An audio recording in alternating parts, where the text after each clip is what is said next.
do the intro? You got the intro? Run that back. Run it back.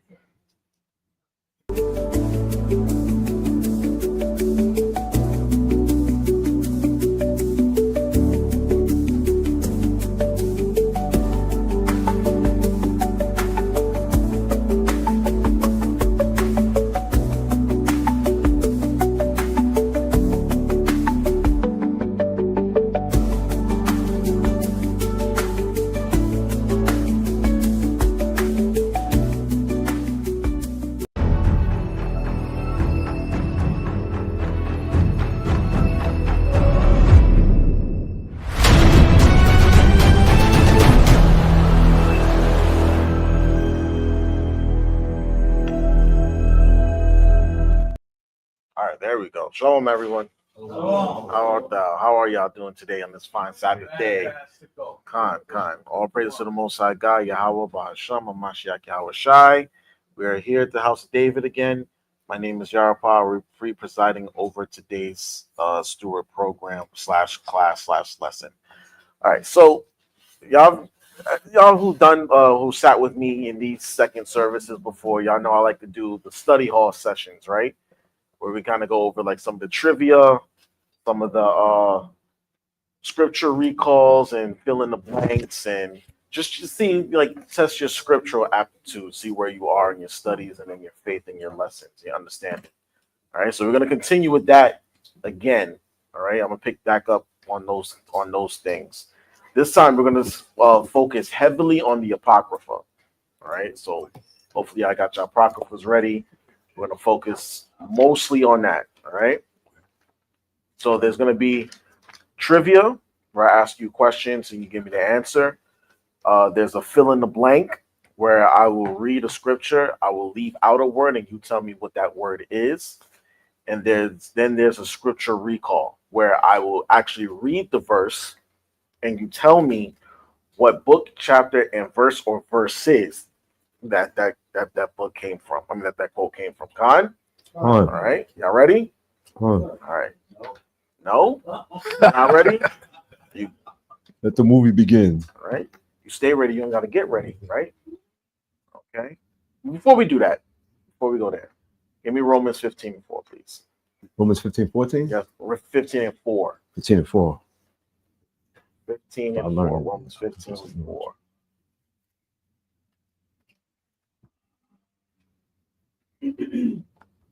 Romans.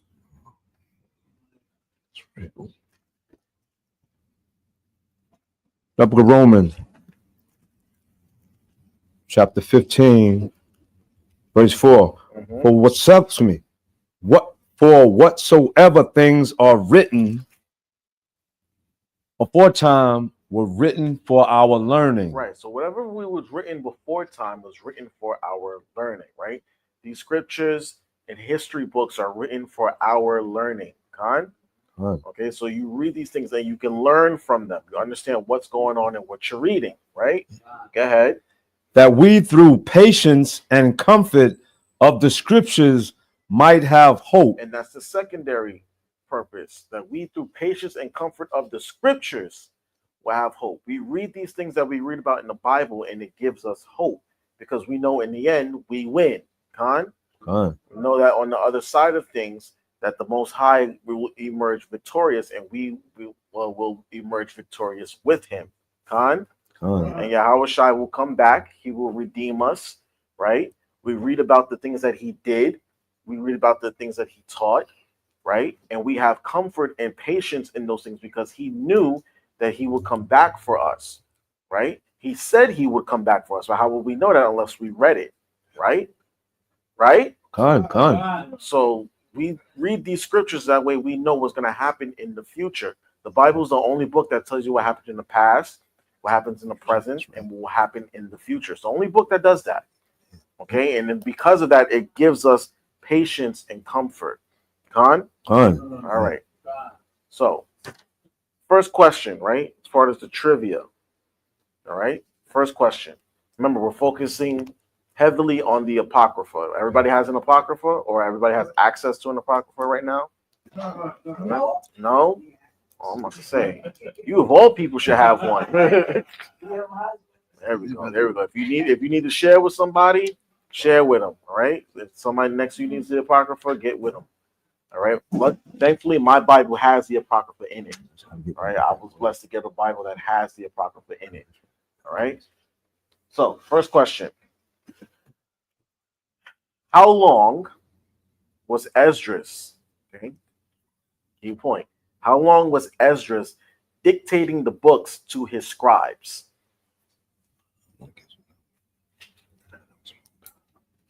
Oh, I think I got y'all today. I'm gonna stump all of you today. Dictating the books to the scribes. Yes, remember Esdras had people with him that wrote down all the things that the Most High told him to write down. Right? They were with him for a certain amount of time. Right? How long was that certain amount of time? You might have an idea. Hazi? 20 years? No. Wasn't that long. Writing books for 20 years? Good Lord. 10? Huh? 50. 50 what? 50. 50 what? 50. 50. Just 50. 50 hours, 50 days, 50 years, or what? 50 years? No. Yeah, exactly. Oh, no. Well, Gad, I'm still thinking, but Gad. Mora, you got an idea? How would I'm looking for my. you're looking for your Apocrypha? Huh? He wrote a lot of books. That's going to be another question later. But how long were they writing those books? Something to that effect. A little bit. Something to that effect. Go ahead. I'm just gonna say that I know the correct answer. I know it was a long, long time ago. That's all. I don't know the correct. Anybody? Way too long. It wasn't that long. Oh, wasn't that long? I'm so glad. Not even. That's not. Yeah, wait, Ben and I has the answer. Go ahead, Ben. 23 what? No, it's too long. 20 was too long. 20, yeah, 20 was too long. Oh, so okay. Oh, hold on. Let me look at the pop. Bless you. 4 times. Guitars, you got an answer? No. No? Okay. What about you, guy Quab? 20 months? No. You got one more answer, Zach? No. 40 what? 40 days. That's right. Okay, 40 days. That's 40 days. 40 days. Con, give me second Esdras, the sister up front. What's your name, sis? Vanita, sister Vanita. Okay. 40 days. 40 days. Give me second Esdras. Look that up on the phone. Second Esdras, 14 and 40. Yeah. 14 and 40. Okay. Read out of Apocrypha, Second Ezra, chapter 14, verse 40. And I took it and drank. And when I had drunk of it, my heart uttered understanding, and wisdom grew in my breast.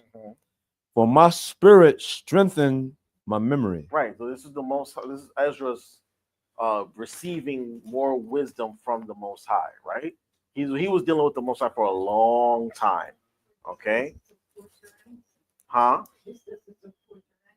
We're gonna keep reading. Read on, brother. Yep.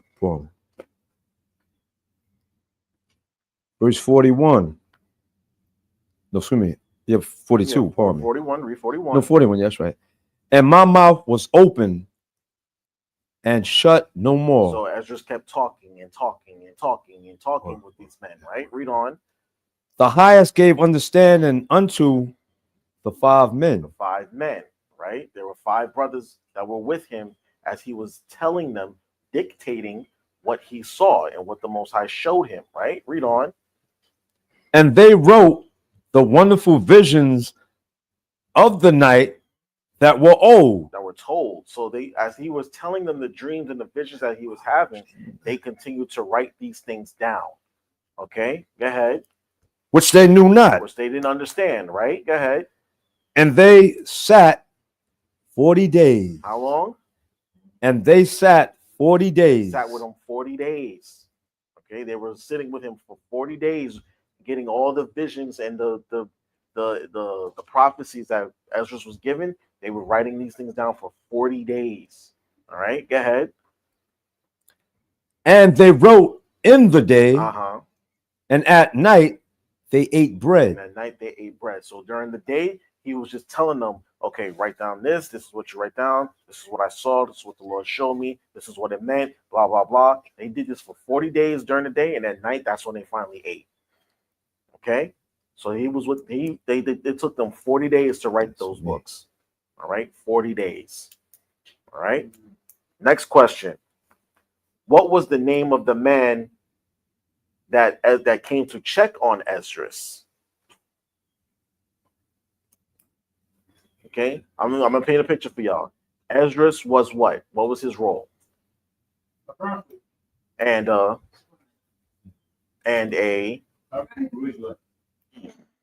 priest. he was a priest. Thank you. Esdras was a priest. Okay, so his job was to Teach Yeah. the congregation. exactly. He was a minister basically to minister to the people. So while Esdras was dealing with the Most High on this level, right? And the Lord has given him all these visions and dreams and things. Esdras locked himself away. Okay? Right. Someone came to check on him and see where he was. Right? Right. Yeah. What was the name of that man? An angel. No. No. It was a man. Keyword man. Get no. He told him to leave him alone. Told him leave me alone. What was the name of that man? Anybody know? No story. Anybody have an idea? Huh? Mm-mm.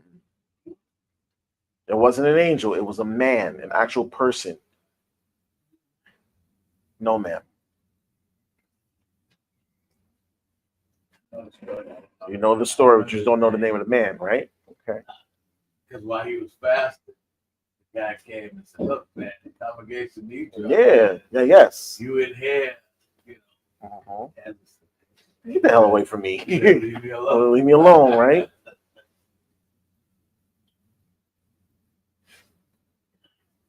Everybody lost? It's a curveball for me. Huh? Say that again, sis?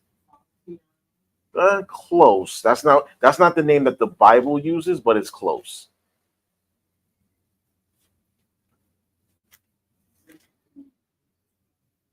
Remember, the Bible uses a Greek name for him.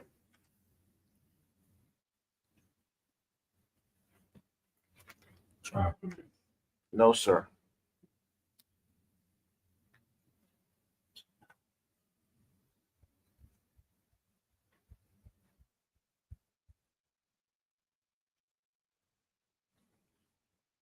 Everybody gotta give up. You got to stop. I got them all stumped today. I got them stumped today. This is a difficult one. This is why this how you know people, not to say that we disregard the Apocrypha, but we don't hold it up as much as we should.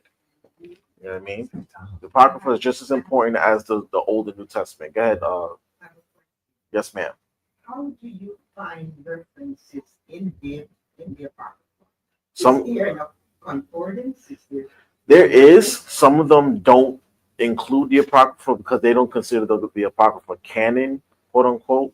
But mine, the Bible that I have, has references in between the columns of the verses. Yeah, you have it too, right? Now I don't know if the actual Apocrypha books, the red ones, have references in them either. But some they don't. No, so I would, yeah. So maybe, yeah, a lot of the older ones do. Yeah, you can tell that thing falling apart. But the Bible that I have, once again, it has references in the center of the text, and sometimes they'll like make little citations and reference other scriptures. Okay, so y'all give up. Y'all give up. Y'all don't. Salafiel. That's right. Okay, Salafiel. Okay. Salafiel. Write that down. SALAT. Good, still can do it. Wait, hold on. Let me get it. SALAT. Hold on. Let me find it. Let me so I'm spelling it right. Salathiel. Salathiel. Salathiel. No. That's the name of the man that checked on Ezra. That was the answer to the question. Salathiel. Okay. Second Ezra, chapter 5. We're going to read verses 16 to 20. Hold on. Right? You got that, Zach? So second Ezra is what? Chapter 5, verses 16 to 20. Want me to go there, right? Yes, Yeah. please. I always write this. Oh.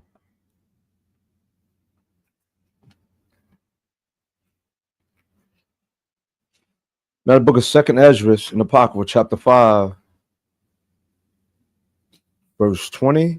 It says 16 and 20. Yeah, 16 and 20, yeah. Verse 16. And in the second night it came to pass that Salathiel, the captain of the people. So what was he? The captain of the people. Right, he was in the army. Okay, he was the captain of the army. All right, read on. Came unto me, saying, where hast thou been? And why is thy countenance so heavy? He said, where have you been and why do you look like that? You look like you've seen a ghost. You look all beat up and you look sad and depressed. What's going on with you, man? Go ahead. Knowest thou not that Israel is committed unto thee in the land of their captivity? So he's reminding him of his importance to the people, right? He said, Israel is committed into your hand. Remember, we were in captivity. What captivity were we in? Not yet, no. Close, but he said Grecian. Persian. Yes, Persian. That's right. Ezra was during the Persian captivity. Okay, Persians and Medes. So we were in captivity under these people, and so our Ezra was our leader during that time. Okay, read on. Verse 18. Up then and eat bread. He said, get up and eat, right? And forsake us not. As the shepherd that leaveth his flock in the hands of cruel wolves. So he's saying, look, you leaving us like sheep with no shepherd, leaving us to the wolves. Like you just deserted us, right? Not understanding what's actually going on with Ezra. All right, go ahead. Then said I unto him, go thy ways from me. He said, get away from me, right? Leave me alone. And come not nigh me. And don't come here. Don't come around here again. Right? Go ahead. And he heard what I said and went from me. Right. So that had to be a shock to him. He's like, whoa, he just dismissed me. Like he just straight up told me to leave him alone and nothing else. So something must be seriously going on with him that for him to say that, for him to just be like, all right, bye. You know what I mean? Read verse 20. Yeah. And so I fasted 7 days. So Ezra was heavily in the spirit, right? Fasted for 7 days. Didn't eat a single thing for 7 days, right? Go ahead. Mourning and weeping. Mourning and weeping in heavy spiritual distress. Go ahead. Like as Uriel, the angel, commanded me. There you go. So that's who came to check on him. All right. Salathiel. All right. Next question. All right. What were the names of the sons of Mattathias and their monikers? And their monikers? Monikers, like their nicknames, so to speak. Okay, that's one. Judas Maccabeus, right? Simon, that's two. What was his nickname? Well, Judas was the half. That's Maccabeus, right? Judas Maccabeus. He said Simon called.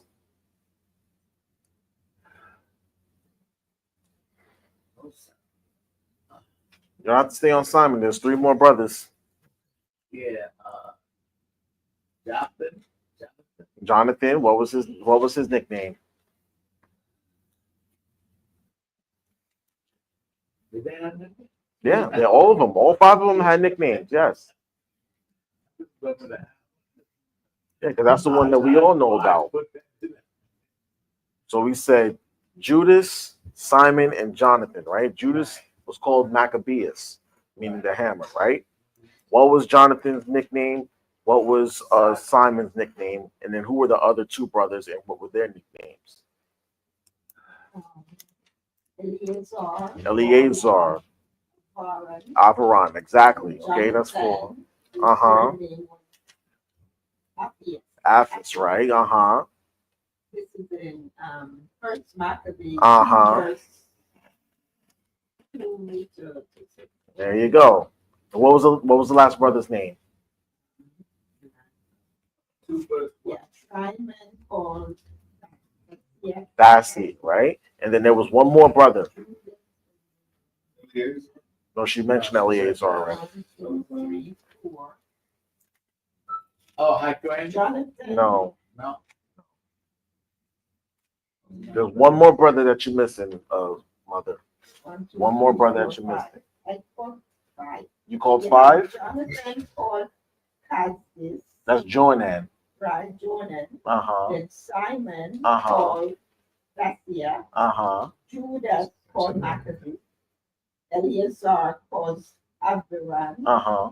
And Jonathan called Aphis. There you go. There she read it. First Maccabees chapter 2, verses 1 to 5. Okay. Those are the 5 sons of Mattathias and their nicknames or their surnames. All right. We're gonna read about that during Hanukkah season. Let's say we're gonna read it. Yeah, we're gonna read about that during Hanukkah. All right.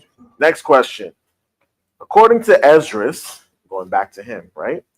According to Esdras, how soon did the plants and trees appear during creation? I should say. 1 day. 1 day. Mhm. So that means how long? 1,000. 1,000? 1,000 what?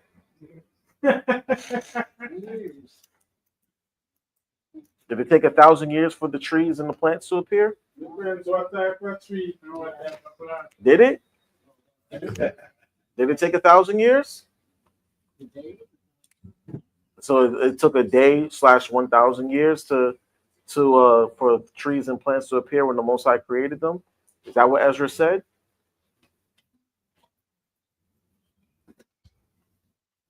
Uncle Mike, you talked about this a couple weeks ago, actually. I think Months ago. months. Let's go to 2nd Ezra chapter 6, verses 43, 44. The answer might shock you. 2nd Ezra chapter 6, verse 43. Mm-hmm. For as soon as thy word went forth, Mm-hmm. the work was made. So as soon as the Most High's word went forth, the work was made. Read the next verse. Or immediately, Or when?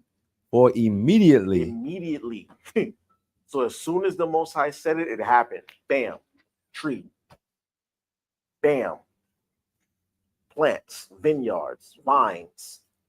Okay, it didn't take 1,000 years. It happened instantly. It wasn't even that.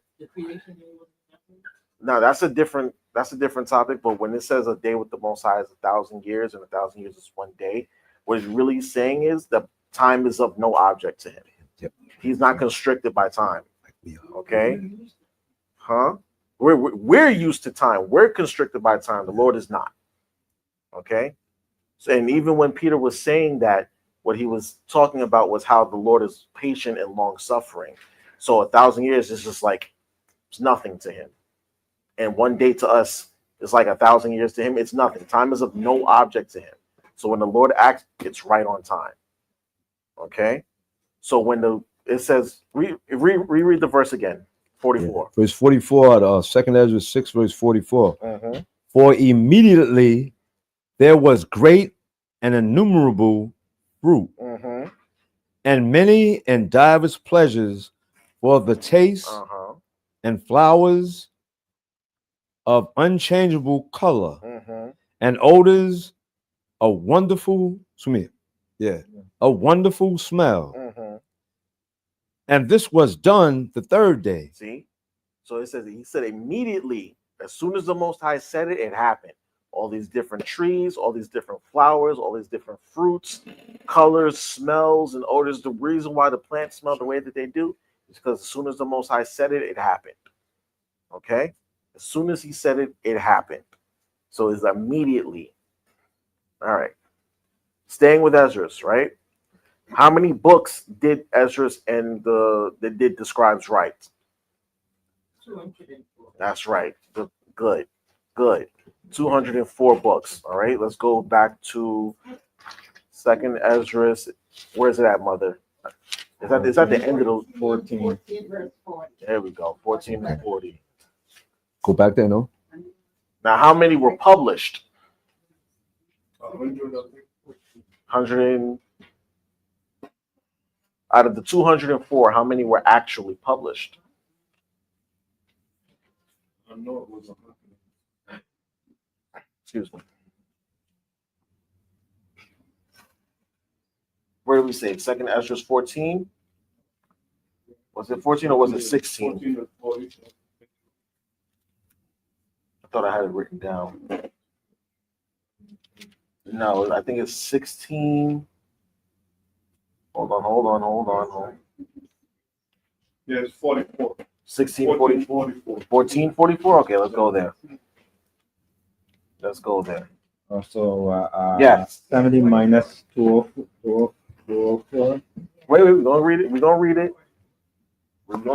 Yeah, something minus Started Second 204. Esdras 14 plus 44. Right of Second Ezra chapter 14, verse 44. In 40 days, they wrote 204 books. It's a lot of books. 40 days, you wrote 204 books. Somebody do some quick math, right? We'll divide 204 by 40. Quick math. 204 by 40. If you use your phones, I don't mind. 51. 51. That's 51 books a day. 5. 5, okay. I'm bugging. 240 divided by 4. 204 by 5 by 50. There you go. That's how many books they wrote in one day. Okay. 5 years. So I got 5.1, but 5 books a day, 5 scrolls a day. That's how many they wrote. That's a lot of writing, right? And remember, they were writing all day, and then at night, that's when they ate. Okay. They found in the Dead Sea Scrolls, these books? Do we have them? That's a good question. Yeah, it is. They find a couple in the Dead Sea. They found a few in the Dead Sea Scrolls. Where else did they find them? What else? They're probably in like the Library of Congress or something. You know what I mean, they got a hold of them. They're somewhere. Okay, they got a hold of them somewhere. How else will we know? How else they remember? Even this part of the Apocrypha, there's verses that are missing. Right? Yeah, Caleb. Didn't they burn a lot of the books? They burned a lot of the books during the Babylonian captivity. They burned a lot of our artifacts and a lot of our records. So this was later on. This was later on, yes. Yeah, my God. This is why Ezra had to write it for them to burn the book. That's why he wrote the books over. Remember, I've said this before. The priest's job was to memorize the Torah. They had to write. They had to memorize these things. They couldn't just, you know what I mean? So and this is why. Because the Lord knew that we would be besieged and these other nations would burn our records and destroy our artifacts. So we had to have somebody or a group of people to remember these things. How else would we remember the beginnings of time or stories of our ancestors? Someone had to be taught how to remember these things. So exactly. So in the Apocrypha, you got how many book of Ezra itself? Like right here, I see 2. I see 2, but I think there's more than that, like you said. Well, remember, first and second Ezra is considered third and fourth Ezra. Ezra and Nehemiah are considered like 2 separate books by the same author. Right. Those books the Levites wrote. The histories of the kings and First and Second Samuel. Levites wrote those books because they were in charge of keeping the records. Okay, you may not know exactly who wrote them, but we know what type of person wrote them. That's why it's so as detailed as it is. This person descended from this person. This person was born from this person. This king came from that king, and this, that, and so on and so forth. Who else is going to remember those things? You know what I mean? You and I might forget who the first 5 presidents are, but I guarantee you, someone in that works for the White House has a solid record of those people who were the first and foremost of, you know, the fathers of the nations. You know what I mean? Our Levites were taught you have to memorize this, and that's why only Levi could do it. And then, of course, you had the high priest was of a certain caliber. Also, it couldn't just be any old person, right? They had to be of a certain caliber and cut from a certain cloth. It couldn't just be any old Levite. You had to be specifically a descendant of Aaron, right?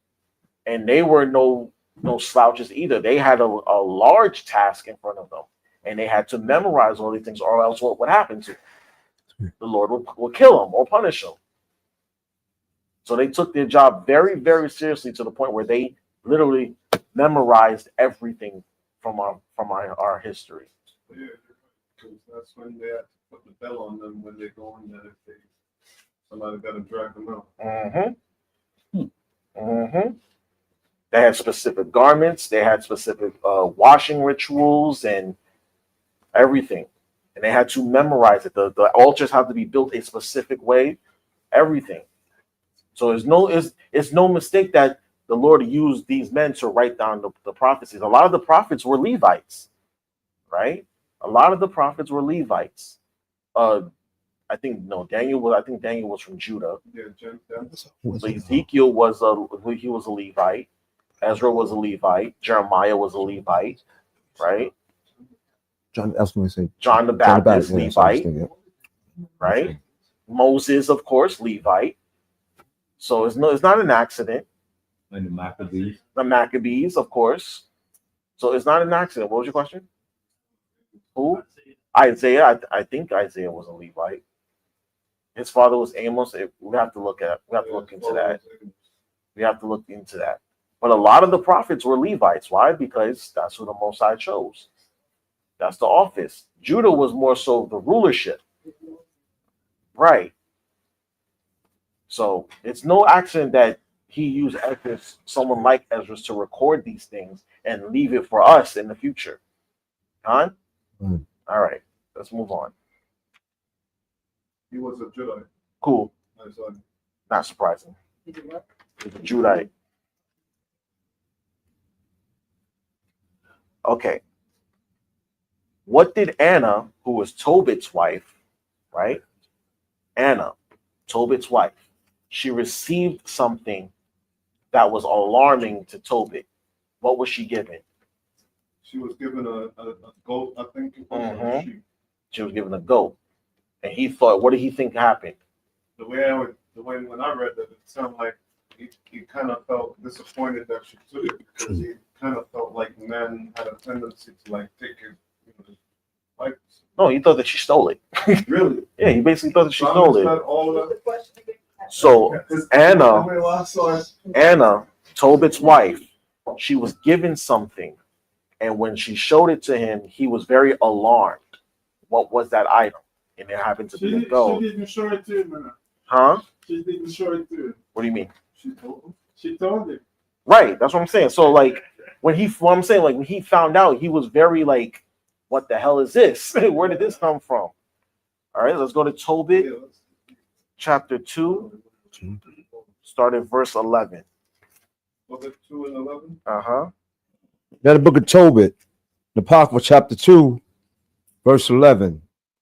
And my wife Anna did take woman's work to do. Mm-hmm. Oh, And- yes, uh-huh. So And no, just to give y'all a backstory, this is the Assyrian captivity, right? Because they were under Shalmaneser, and then his son Sennacherib took over. So while they're in captivity, Tobit is still trying to be a man of the people, right? He's giving out alms, he's feeding the hungry and clothing the holy, he's burying the dead, so on and so forth, right? Then his wife took up work also. Okay, read on. Huh? Did he go blind? Eventually, he did. Eventually, he's not blind here yet.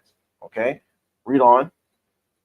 And when she had sent them home to the owners, they paid her wages and gave her also besides a kid. Right. So they gave her a kid. A kid is a young goat, right? A kid is a young goat. So she received a bonus. In addition to her wages, she received a bonus, a kid. Huh? Yeah, he was blind at this point? Just the verse above it, he was blind there. That's why she needed it. Verse 10? Yeah. Okay. I stand corrected. The water congregation. Okay. Yes, I see it now. It says, the sparrows muted warm dung into mine eyes, and a witness came to my eyes. And I went to the physicians, and he helped me not. Okay. So, yes, that's why she was working, because he went blind. Okay. Huh? I think he said, what, right now? Either way, he went blind. And that's why she started it. That's why she had to work. Okay. But she received a bonus, right? That's the kid was on top of her daily wages. All right. Read on. Yeah. Verse And when it was in my house and began, and when it was in my house and began to cry, I said unto her, from whence is this kid? He said, where did this kid come from? Right? Because now that he's blind, he can't see it. He didn't see her bring it in, like Elijah said earlier. Right? He didn't see her bring it in. He heard it. He heard it crying. And he said, what? Read on. Is it not stolen? See, he thought she stole it. You know where this thing came from. He thought she stole it. Go ahead. Render it to the owners. For it is not lawful to eat anything that is stolen. There you go. You're not supposed to eat something that's stolen, right? Stolen goods. You can write down Deuteronomy 22:1 for that. Okay. Even if you see your neighbor's cattle or something that ran away and they're looking for it and you find it, you're supposed to return it back to them. Like, hey, here's get your kid back. You saw it roaming down the street. What was that verse? Deuteronomy 22:1. Okay, you can write that down. We don't have to read it. Okay, you don't have to read it, but that's what it was written down. It's under the chair, Paul. He said it's not lawful to eat anything that is stolen. So he thought that she got ill-gotten gains. All right, read on. Said verse 14. It's still 14. No, 14, yeah. But she replied upon me, it was given for a gift more than the wages. See, she said, I didn't steal it. It was given to me. It's a bonus. All right, go ahead. Howbeit I did not believe her. But bade her render it to the owners. So he was convinced in his mind that it was stolen. He urged her to give it back. Right? Go ahead. And I was abashed at her. Who knows what abashed means? Angry. He was embarrassed. Yeah. Disconcerted or ashamed. He was upset with her. He was like, how you gonna steal? We in captivity. Why are you stealing from people? Kind of like now. Why would you steal? We're already 3/5 of a human being. We're already second-class citizens. Why are you stealing? Maybe, right? And he couldn't work, but this is what she knew in her mind. Finish the verse. No, that was 14. That's it. No, I ain't finished it. You didn't finish it. I ain't finished it. Okay, yeah. Her, right? Yeah, abashed her. But she replied unto me, where are thy alms and thy righteous deeds? Behold, thou and all thy works are known. See, but because he had a good reputation, right, and known among the people as someone to be who's caring, who's giving, they probably gave it to her and said, look, we know your husband, right? We know your husband has been a good man in Israel throughout all this time. Take this kid along with your wages. All right. Y'all been so good to us. You've been good to your people. You're a man of the people. Your husband is this. Your husband is that. So here, take this kid. Take this goat and feed your house. Time? All right. Next question. What was the name of Raguel's daughter? What question is this one? Number what? Number 4, I believe. 1, 2, 3, 4, 5, 6, 7. Number 7. It's number 7. Name of, say that again. The name of Raguel's daughter. Can you spell that? Raguel. Raguel. Yes. There you go. There you go. Next question. What was the name of the evil spirit that killed off all her husbands? Asimodos. Okay. Asmodeus or Asimodeus, same thing. All right. So read Tobit chapter 3, verses 7 and 8. The book of Tobit, chapter 3, you said verse 7 and 8, right? Yes, sir. And it came to pass the same day that and it came to pass Ekbatanea. in Tabni, no, Ekbatanea. say it again? Ekbatanea. Ecbatana, a city of Media, Sarah, the daughter of Raguel, was also reproached by her father's maids. So she had a reputation amongst herself too. Okay. Why? Read on. Because that she had been married to 7 husbands, whom Asmodeus, the evil spirit, had killed before they had lain with her. Right.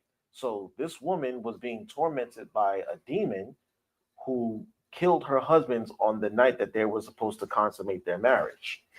Right? Yes. Question. Being that all her husbands was killed, was she espoused to a spiritual demon husband or something? That's a very good question. Because that's what quickly had a demon kept killing all her husbands. That was in the flesh. No, because he was helped, you know. Well, Demon cannot marry. right. That's number 1. I'm glad he said that. Number 1, demons can't marry. Right? So she's just being chased by an evil spirit. Right? And I was doing a little bit of research earlier about this demon Asmodeus, and his objective supposedly is to destroy marriages. Like that's his purpose, like to especially newlywed couples. He torments them and breaks their marriages apart through lust and envy and murder and things of that nature. Like I said, it was just a little tiny bit of research, but that's what I found out. They had, I can't think of the 2 names of the demons that they used to talk about. When I remember, I wrote it. Good. Could it also be that they were killed because she was destined to marry a certain person? Absolutely. Anybody else? Absolutely. I heard what the sister said. She said it also could be that she was destined to marry somebody else and not the 7 men that were before them. It's very possible. She married him. Yeah, she wound up marrying Tobias and laying with him. And the angel Raphael gave them instructions on what to do to ward off that evil spirit Asmodeus, right? To keep him away. And they followed through exactly with the fish. So it's very well possible that the Most High was preserving her by using that evil spirit and saying, no, that man's not right for you. That man's not right for you. That man's not right for you either. In fact, I'm going to kill him. Because who knows what would have happened if she had married any of those men and they would have did what with her? She would have been bound to them until they died, which they all did. And then she meets Tobias, and mind you, she's still untouched. She's still a virgin at this point because these men never laid with her, right? And remember, death breaks the marriage contract, so now she's free to marry who she will, right? So then Tobias comes, a righteous man, son of righteous parents, and he marries her and wards off that evil spirit. Khan?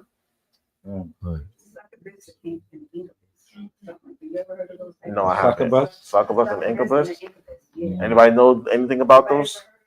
The sexual demon. They're sexual demons? Yeah. Where you find them? Where? It's in scripture. What scripture? I don't remember. Succubus and I think incubus? it's in Enoch. Book of Enoch? Okay. I don't know who book is from that. Succubus and the sexual demons? Let me see. This demon is very. What, succubus the incubus? Oh, well, yeah. They still worship him today. Oh, the Jewish people, but they send them out.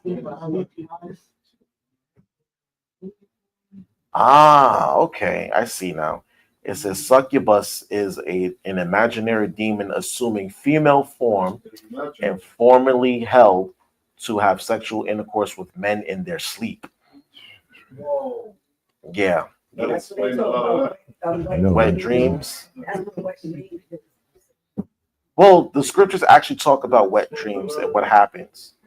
And that incubus is supposed to be the male version of a succubus. Yes, a male demon believed to have sexual intercourse with sleeping women, called a cause of distress or anxiety.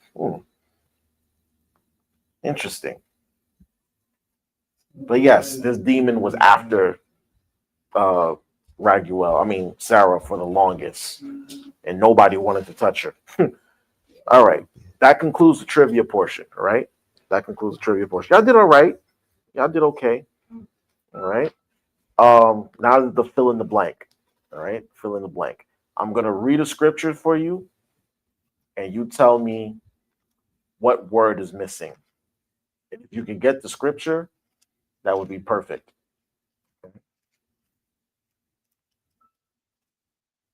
Where's that? Where's that? Where's that? Okay. All right. Ready? All Listen closely. He made man and put his heart in the midst of the body and gave him breath, life, and blank. Spirit. Can you read it again? Oh. Okay, I'm gonna read it again. He made man and put his heart in the midst of the body and gave him breath, life, and blank.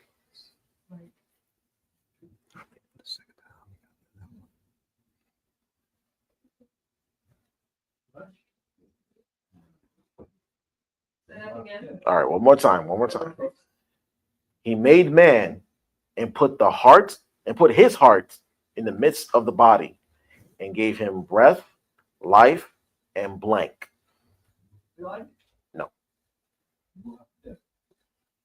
I feel like you know. Understand it? I feel like you know, Uncle Mike. Said that too.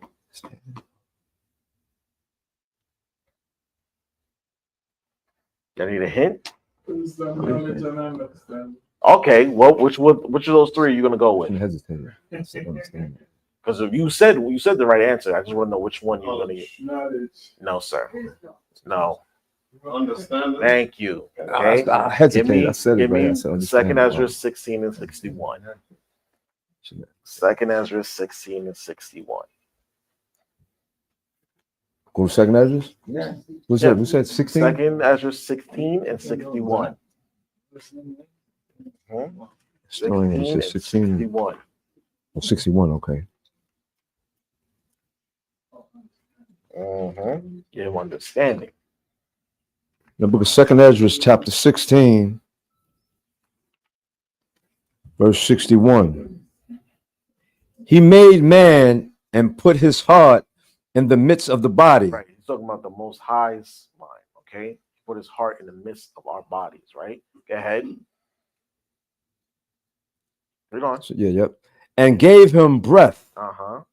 And gave him breath, life, and understanding. There you go. You can compare that with Genesis 2 and 7. Okay. That explains Genesis 2 and 7. He gave him life, breath, and understanding. Gave him the law. Separated him from the common beast. Okay. We have the spirit of discernment. We have the spirit of knowledge. Okay. Animals live by instinct. We live by choice. Okay. We understand the differences between certain things. All right. That's what the Most High gave us. All right. Next one. Give me a second. Let me get to it.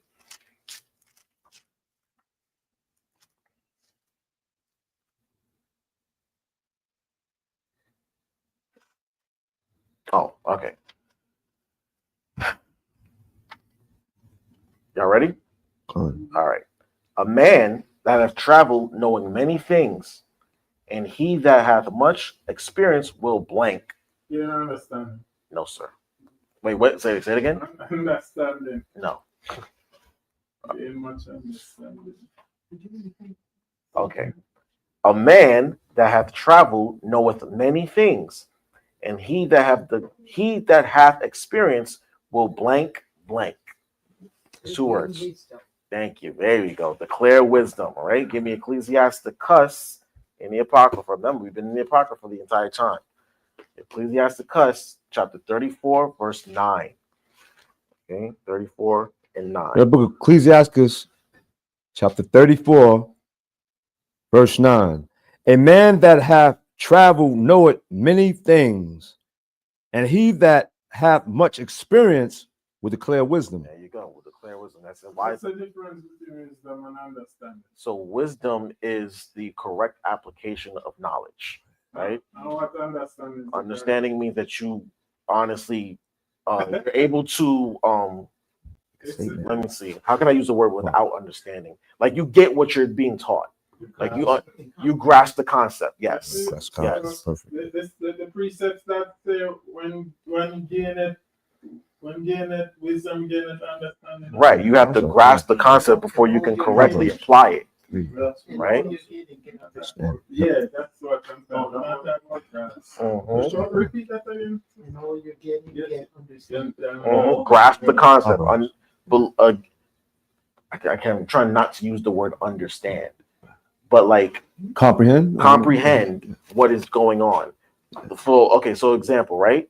Understanding is, or let's try this, right? Wisdom is a table is set before you, right? And there's all different kinds of meats, but we know that we're not supposed to eat certain meats, right? So wisdom would be either I'm not going to eat those meats or I'm just not going to eat anything on this table, right? Understanding is why can't we eat certain meats? Why did the Most High forbid us to eat certain meats? Get it? Right. There you go. There's a difference. Yes. It's like the ways and action one used to make his knowledge known. His wisdom. Right. Right. You correctly apply the information that you've been given before. Okay, making a wise decision, or giving wise counsel, giving someone the correct information, or making the correct decision, as opposed to knowing what's going on around you. Okay, understanding is why can't we eat certain meats? Why do we wear fringes? Yeah, we're supposed to wear fringes. That's wisdom, right? But why do we wear them? Right? No, I'm just saying, like, that's the concept. That's the difference between wisdom and understanding. Understanding is knowing why. All right. Wisdom is just doing it and doing it correctly. So it's an action. It's an action, yes. Making wise decisions. Absolutely. Go ahead, Ben. Just like when the police officer stopped and pulled you over, he said, "Do you know why? Do you understand why I pulled you over?" Right. Oh, I was speeding. As opposed to, no, I don't know why I was speeding. No, why did you pull me over? That's not wise or understanding. Right? Or, for example, wisdom is knowing the phases of the moon, right? But understanding is why the phases are important, what they mean. Make sense? Okay. Make sense, Elijah? Yeah. Okay, perfect. And knowledge is what you have accumulated. Exactly. Knowledge is just knowing it. Oh, this is a full moon. This is a quarter moon. This is a new moon. What do these things mean? Why are they important? Wisdom, knowledge, understanding. Get it? All right. Next one. This one's actually the Old Testament. Okay. All right. Okay, y'all ready? Binding his foal unto the vine, and his ass's coat unto the choice vine. He washed his garments in wine, and his clothes in the blood of grapes. There you go. Blood of grapes. Genesis 49 and 11. All right. Genesis 49 and 11. Get that for me real fast, please, brother. Genesis 49 and 11. Okay. In fact, the next two are in the Old Testament. Huh? The characteristics of Judah and Yahweh. Absolutely. Exactly. Read it. Yeah, read it. We have book of Genesis chapter 49, verse 11. Binding his foal unto the vine, and his ass colt unto the choice vine. Right. So it's giving the imagery of when Yahushua rode into Jerusalem on a donkey, right? He binded his foal into the vine, and also it means that him binding himself to Israel, okay? Because we are the choice vine, right? Read on. He washed his garments in wine, and his clothes in the blood of grapes. So did Yahushua literally wash his clothes in wine? So not yet. They say he dipped his clothes in vestra or something like that. Yeah. The blood. Yes. That's the blood of the enemies of the nations. Okay. If y'all want to read about that, read Isaiah 63. Okay, the first couple verses. All right. Binding his full. In fact, you can read that real fast. Chapters Isaiah 63 verses 1 to 4. Actually, you can read verses 1 to 7. Isaiah 63 verses 1 through 6, really. The book of Isaiah chapter 63 verse 1. Who is that cometh? Who is this that cometh from Edom with dyed garments from Buzrah? Right. So he's saying, who is this? He's seeing someone literally come from the land of Edom with dyed garments from Bozrah. Where was Bozrah? Edom, right? Wasn't it their capital? Yeah. It was Bozrah was the capital of Edom. He's wearing dyed garments. So he's coming for the head of the white man, right? Read on. This that is glorious in his apparel, traveling in the greatness of his strength. Right, glorious in his apparel. So he had on the finest garments, right? Read on. I that speak in righteousness, mighty to save. So this is Yahushua answering him back. He said, I that speak in righteousness, mighty to save. Right? So Yahushua answered him. Go ahead. Wherefore art thou red in thine apparel, and thy garments like him that treadeth in the wine fat. So he said, why is your garment, why is there so much red on your garment? You look like you've been stepping on grapes all day, right? Read on. I have trodden the winepress alone, and of the people there was none with me. Right. For I will tread them in my anger, and trample them in my fury, and their blood shall be sprinkled upon my garments. There it is. Go ahead. And I will stain all my raiment. There you go. So that's Yahushua telling you, he's been stomping out white folk, and their blood got all over his garments. All right, that's the blood of grapes that we've seen in Genesis 49. That's some vivid description right Very there. much so. What? There's blood everywhere. I'm just covered in other people's blood. Right? He spilled his own blood. Now they spilled his blood. Now he's got to spill their blood. Get them back. That's right. Okay. Read on.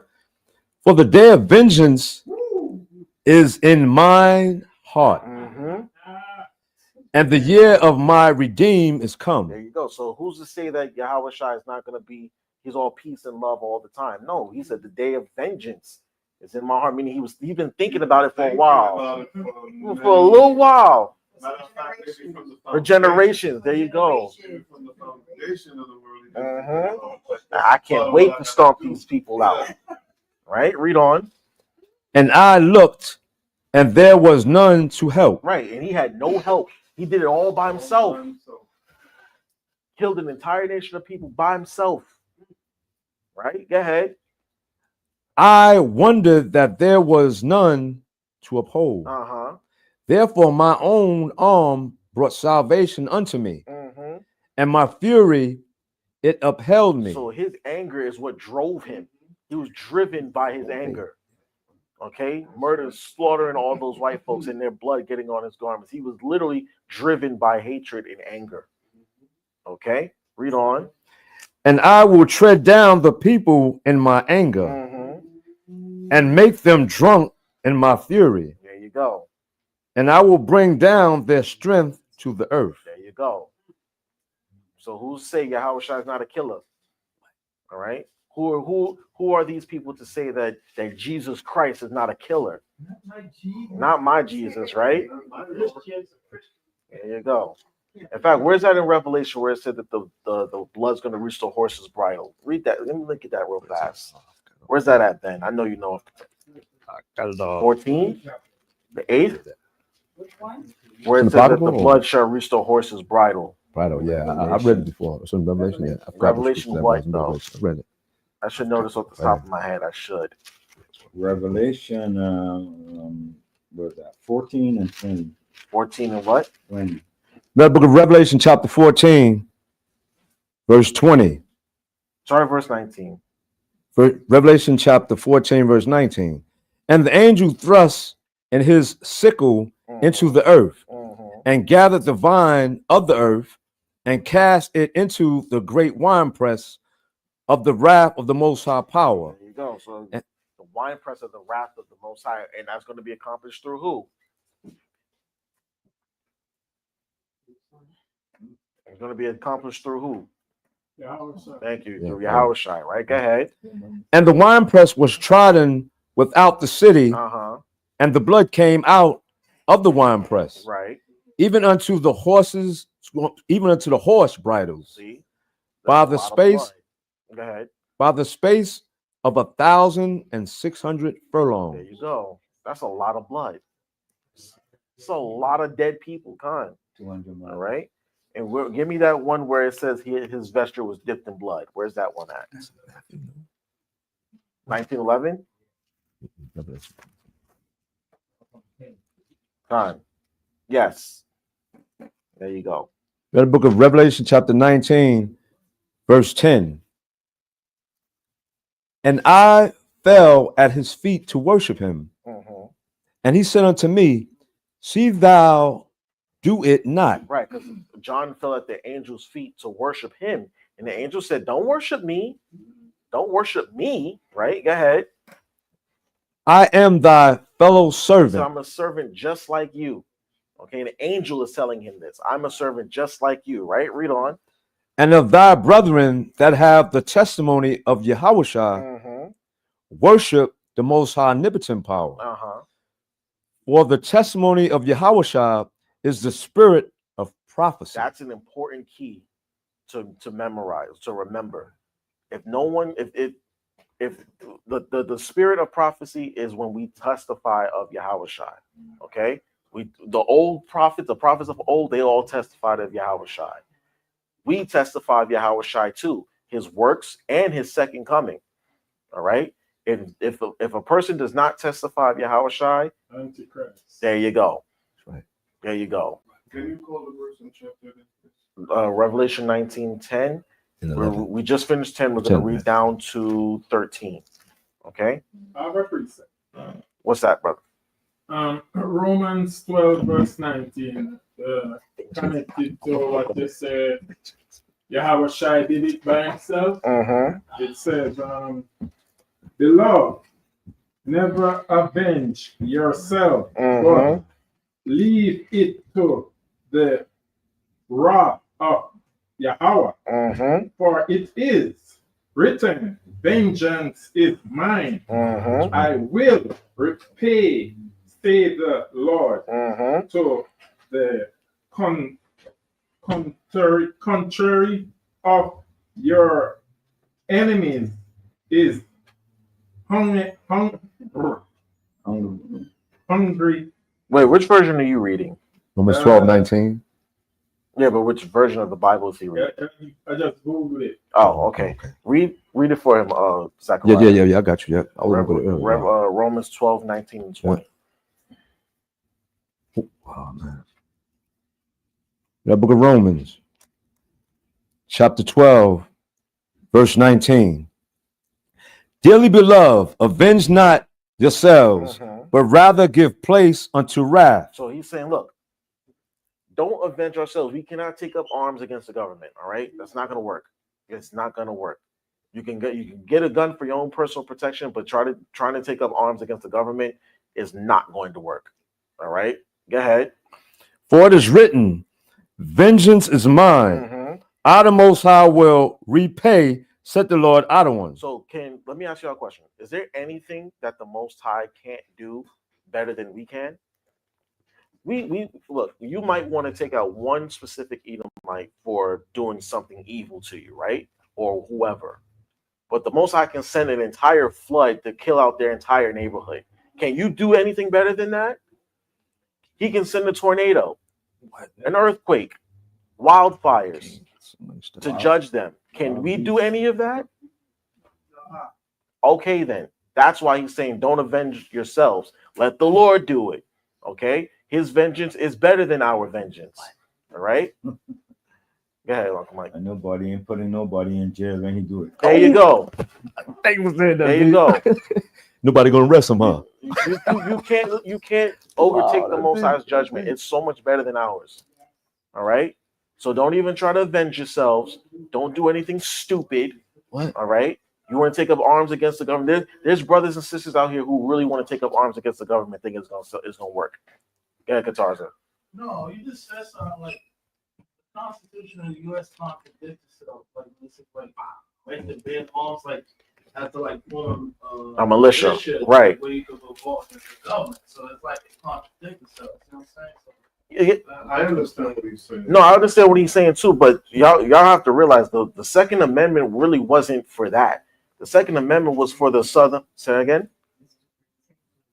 That, but also the Second Amendment was written because the Southern states were losing their slaves, and they thought that we were going to revolt against them and take over. So they needed something to protect themselves in case the Northern government, the Union, didn't. Okay, that's why they instilled the Second Amendment. So I thought the right to bear arms also includes going against a tyrannical government. Like That's what people say it is today. That's what they say it is. But really, it was for those southern states who were afraid of uprisings from us. And they thought that the government wouldn't protect them. So they wanted to form their own little armies to put us down. Okay? Go ahead, Guara. Yeah, I have an example of what you were saying about there, like the death is on the most high. We had Jake, he went to the building at 345 Park Avenue, shot 3 people before he killed himself. Exactly. But what can the Most High, what can he do better than the Most High? The Most High can knock the whole building down. Yeah. What are we gonna do with everybody in it? No clue. And destroy their whole system. Guess That incident with the brother that went killing people down in Lexington, that was like up in Park Avenue. I mean, was it Park? It was Park Avenue. Because my sister worked on 3rd Avenue. She was coming out of work at that time when the incident happened. So that See? was right up in Lockheed. Yeah. That was close to home for her. And you see how the Most High protected her Yeah, I was like, as opposed to the Edomites that he killed. Okay? Never think that you can do better than the Lord. All right? Never think that. You can't create tornadoes and hurricanes and earthquakes. remember that scripture that said he's the Lord of the living and the dead and the Lord of all spirits? Yes. Yeah. He's in charge of all of that. All right? So, did we read that Revelation 1? Revelation 19? All right, let's go back. Right, the testimony of Yahushua is the spirit of prophecy. Every prophet testified of Yahushua in some way, shape, or form, whether through actual speaking or some part of their life mirrored Yahushua's life. All right, because Jonah, think about Jonah for a second. Jonah never actually testified, spoke of Yahushua, but how did he testify of Yahushua? There you going where? Not exactly close, but what happened on his way to Nineveh? oh, got swallowed up by the fish. How long was he in the whale for? 3 days. And 3 days and 3 nights. there you go. That was a testimony of Yahushua. Whether y'all realize that or not, Yahushua said as much. Okay? You can write Hosea 12 and 10 for that. All right? The prophets in their lives are similitudes for what Yahushua would be, or what certain actions or certain things that would happen to him in his life. All right? Other than just straight up saying Yahushua will come, certain parts of their lives mirrored Yahushua's life. That was their testimony of him. So every prophet must testify of Yahushua. That's why we always teach him. Khan. Right. And if they don't teach him, they are not a prophet.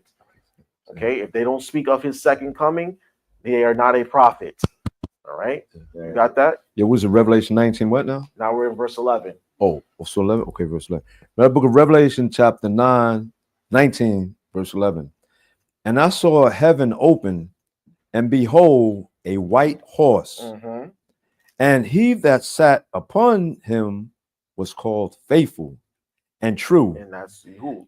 And in righteousness he doth judge and make war. And in righteousness, see, key word, and in righteousness he doth judge and make war. What was Yahushua doing in Edom, in Basra? Treading the wine presses, making war, right? Killing folk. All right, read on. His eyes were as a flame of fire. Right, go ahead. And on his head were many crowns. Right, so his eyes were as a flame of fire. Who else is described that way? There you go. And so on his, there you go. Daniel 10, right? Said his eyes were like a flame. Revelation There 1:13. you go. Yeah. Revelation 1:14. We know he's talking about Yahushua, all right? And it says that on his head were many crowns, right? Go ahead. And he had a name written that no man knew but himself. Right, but he himself, he had a name written on himself that only he knew. Okay, so in the end, guess what? There's going to be a different name for Yahushua to get revealed to us. Okay, because it says only he himself knows it. He hasn't revealed it. It hasn't been revealed to us yet. All right, read on. And he was clothed with a vesture dipped in blood. Why? Because he was treading the wine press. All right, stomping out Edomites with his boots or his sandals, I guess. All right. His foot was so heavy he was able to break an Edomite skull with his sandal or his bare feet. You know what I mean? That's some power for you. Yeah. All right. Read on. And his name is called the Word of the Most High Power. So who was that? Who's that talking about? Who else has been called the Word of the Most High? There you go. Nobody except Yahushua. Moses wasn't called the Word of Yahweh. John 1:1. In the beginning was the Word. Yeah. The Word was with God, and the Word was God, right? Who else was described this way? Was Moses described as the Word? Was David described as the Word? Was Isaiah, John, any of these brothers? Were any of our forefathers described as the Word of the Most High? Was Adam the Word of God? Okay, then. So who else could it be but Yahushua? Who else? I rest my case. All right. So we finished that one, right? Blood of grapes. You see how far it took us? All right, next one. We're almost done. We're almost done. Bear with me, y'all. Bear with me.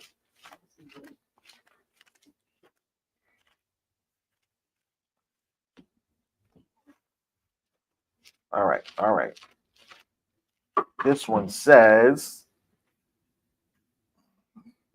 Israel was holiness unto Yahweh, and the blank of his increase.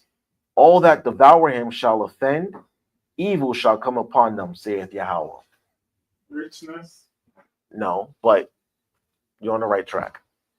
Can you read it again? Okay. Israel was holiness unto Yahweh, and the blank of his increase. All that devour him shall offend, evil shall come upon them, saith Yahweh. Jeremiah 2:3. Okay, so what's the word that I missed?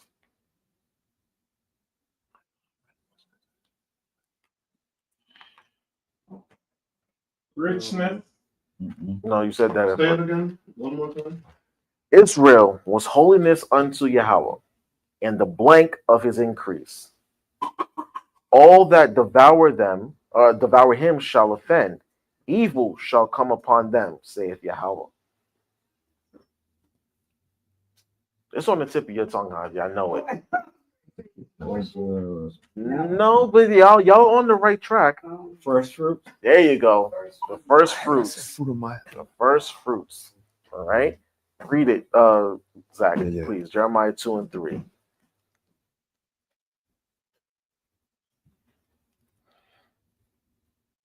Book of Jeremiah.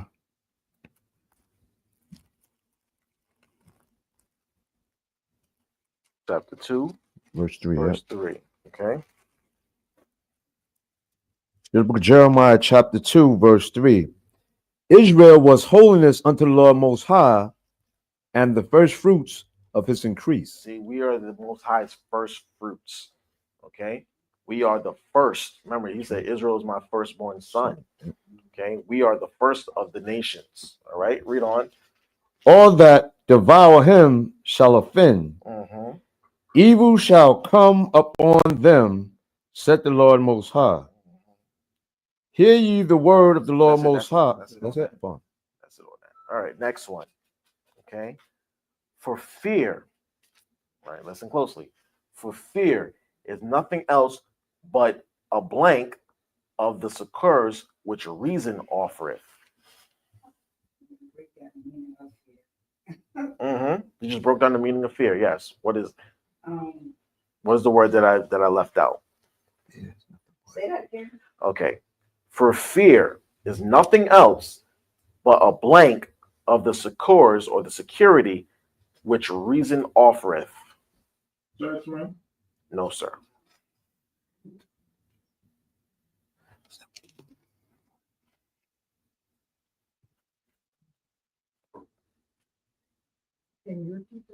Okay. For fear is nothing else but a blank of the succors which reason offereth.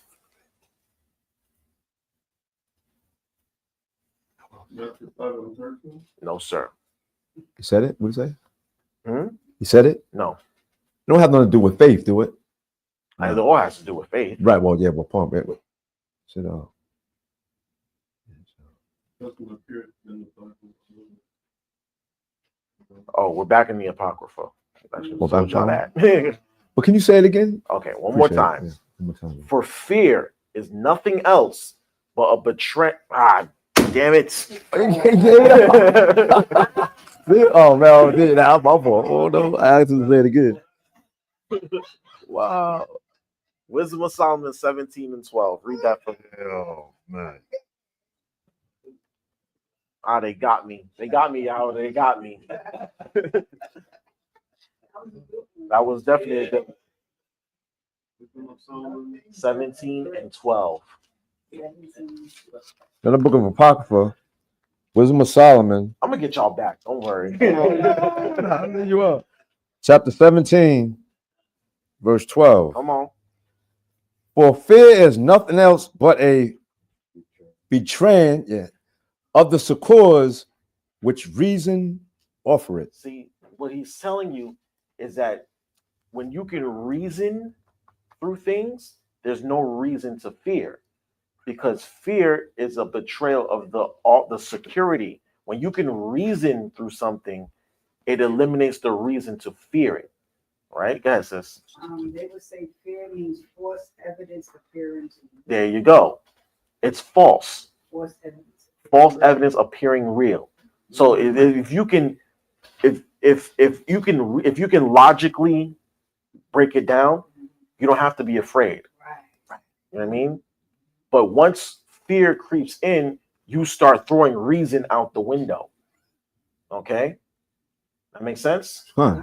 All right, go ahead, Zach. Plus, I'm gonna say real quick. Plus, fear has torment, am I right? Absolutely. Which is in, and you know what it says in the book. What book? He that fear it, and what you call him in what's it? 1 John 4:18, I believe it is. It says, for fear is torment. He that fears not made perfect in love. There you go. No, fear cast no. Fear casts no You know what perfect I'm love, talking about. or whatever it says. You find that for me later, all right? Yep, con. All right. Fear has torment. This is the last for the fill in the blank, all right? All right. This should be easy. This should be easy for y'all.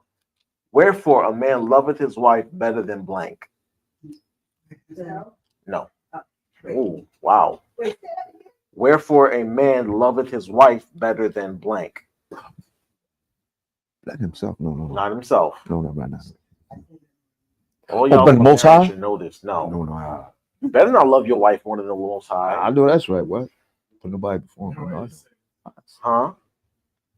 You think he said it? No, so why he said it if you don't believe it? Oh, well.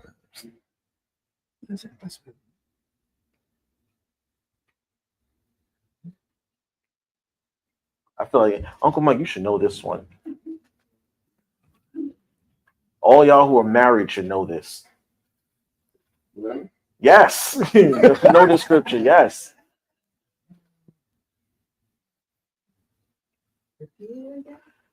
Wherefore a man loveth his wife better than blank.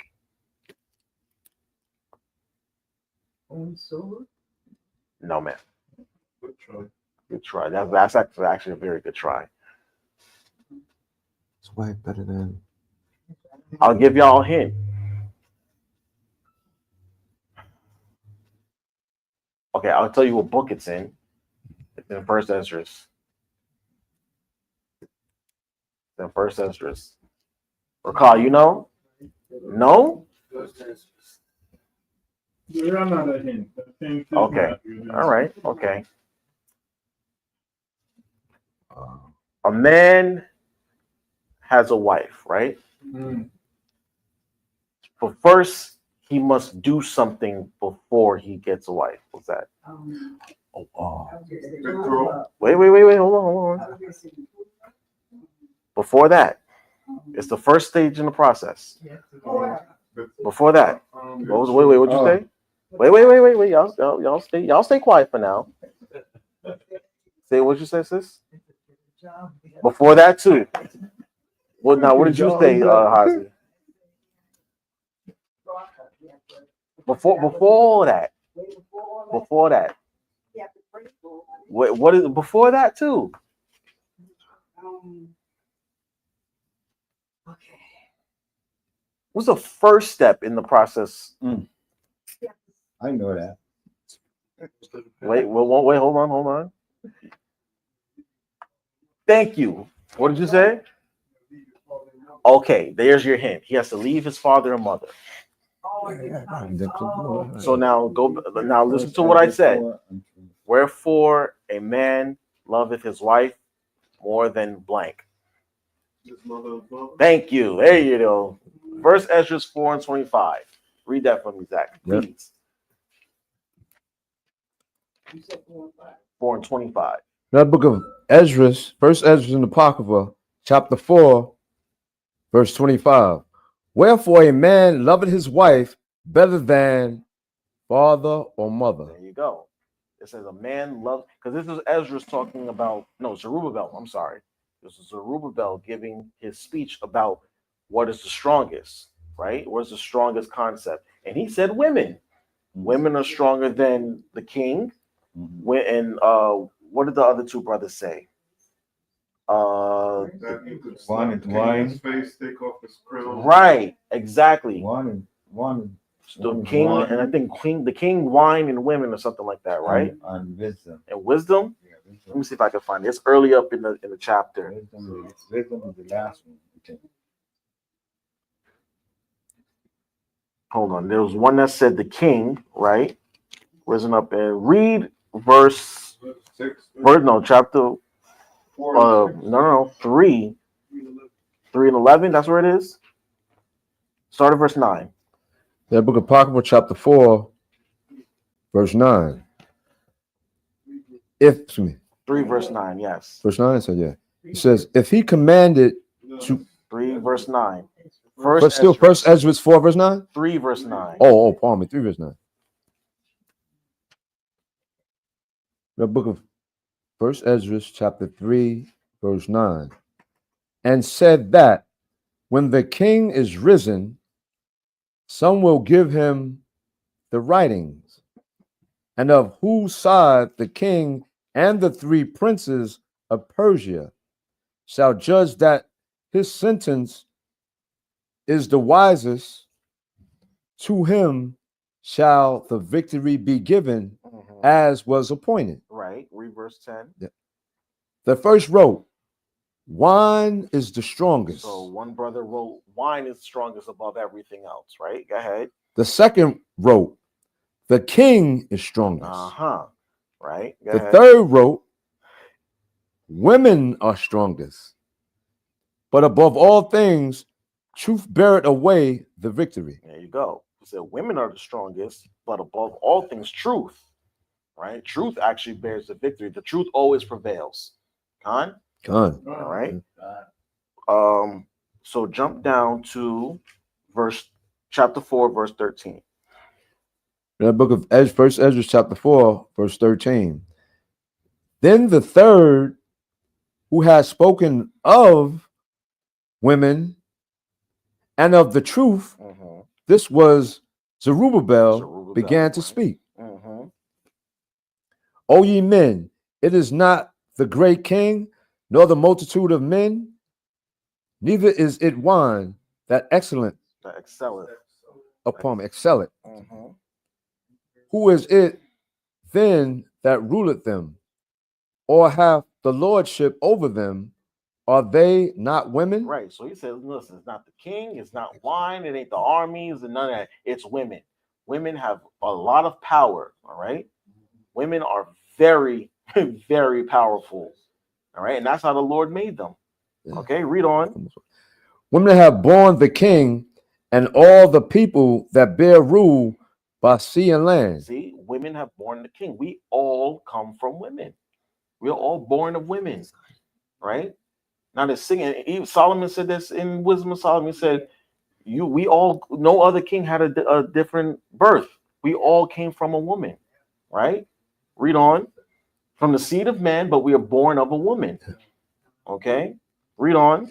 Even of them came they, and they nourished them up that planted the vineyards, from whence the wine cometh. See, he said, look, women have born those who make wine. Yeah. So women are stronger than wine because they give birth to the people who make the wine. Con?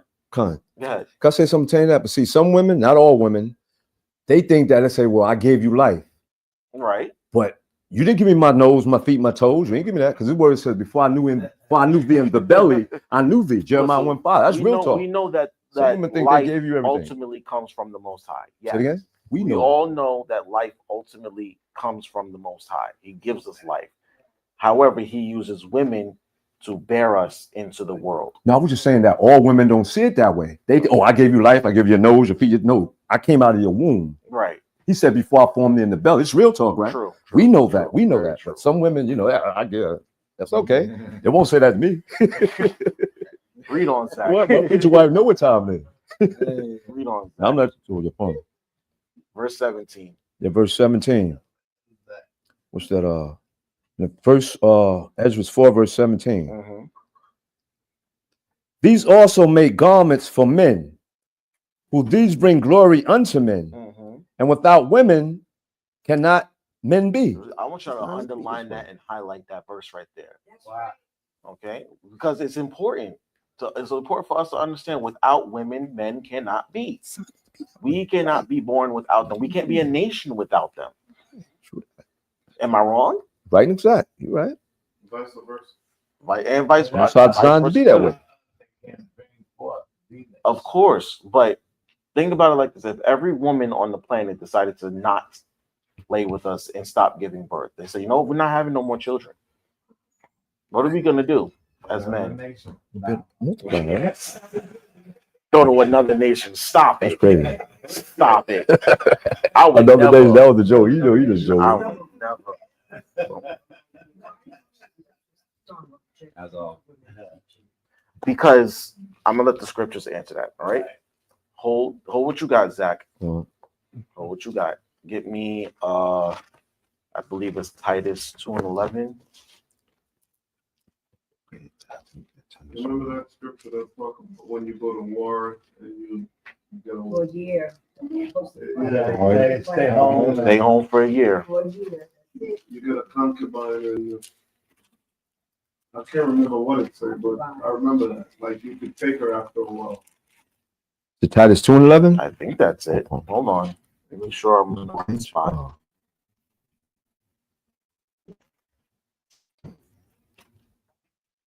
Let me verify.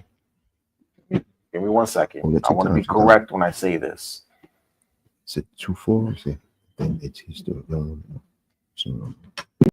Oh, 1 Timothy. I'm sorry. 1 Timothy. 1 Timothy chapter 2.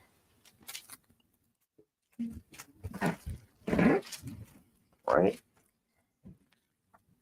1 Timothy chapter 2. I want you to start at verse 11. Verse 11.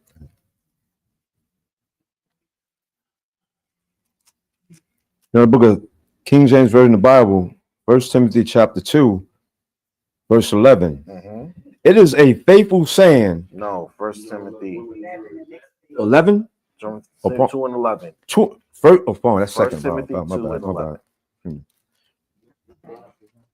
Nah, I was wrong. My bad. You Now, had the book one of earlier. 1 Timothy chapter 2, verse 11.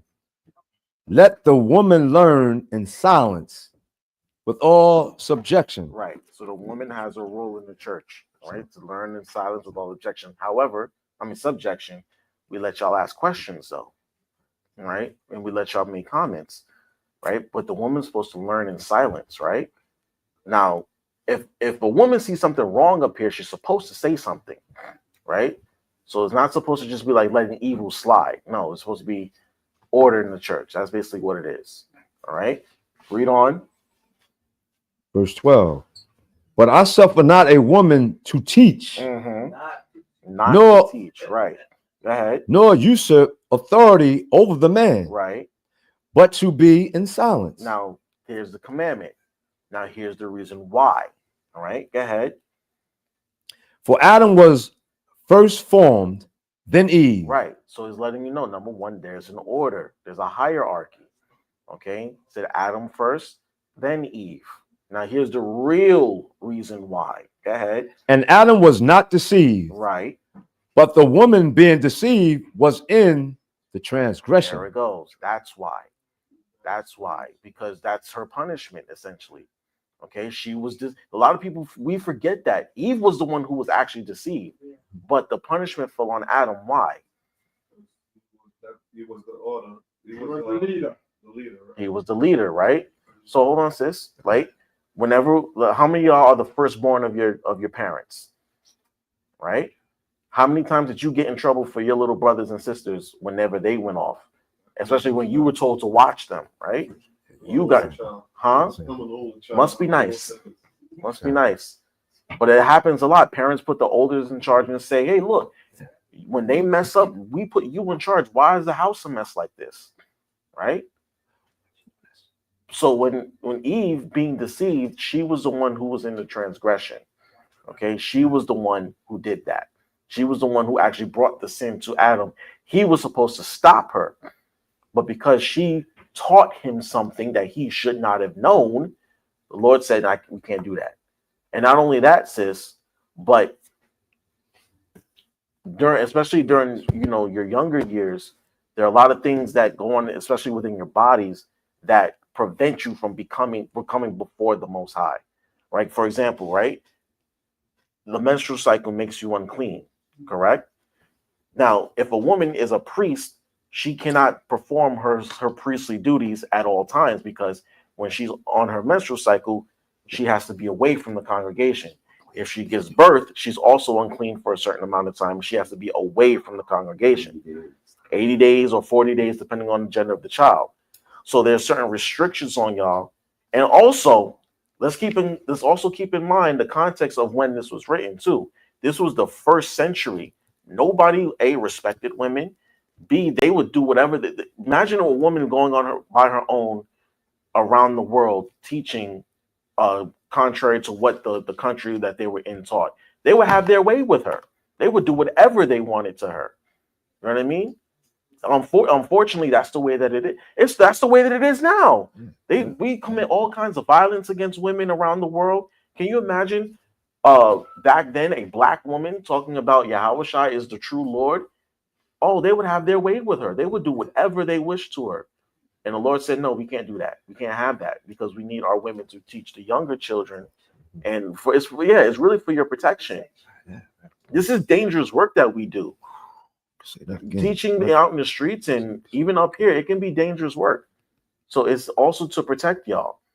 But it's first and foremost, it's because there's an order. The Lord said, the flock of my pasture are men, because I need men to do this.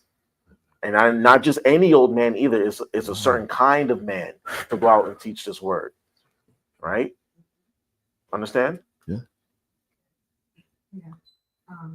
But the woman was deceived because she didn't give the right information. Right. You know what it also was?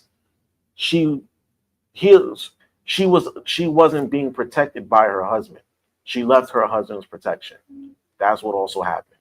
Because Satan should not have been able to even speak to her in that type of manner without Adam coming and say, hey, whoa, stop. Let's cut this, let's nip this in the bud right now. Right? Whether before or after, say she left the protection of her husband. All right. Where do we leave off? Verse 15. Read it or no? No, we're pressed for time. All right. We finished the fill in the blank. Now we do the scripture recall.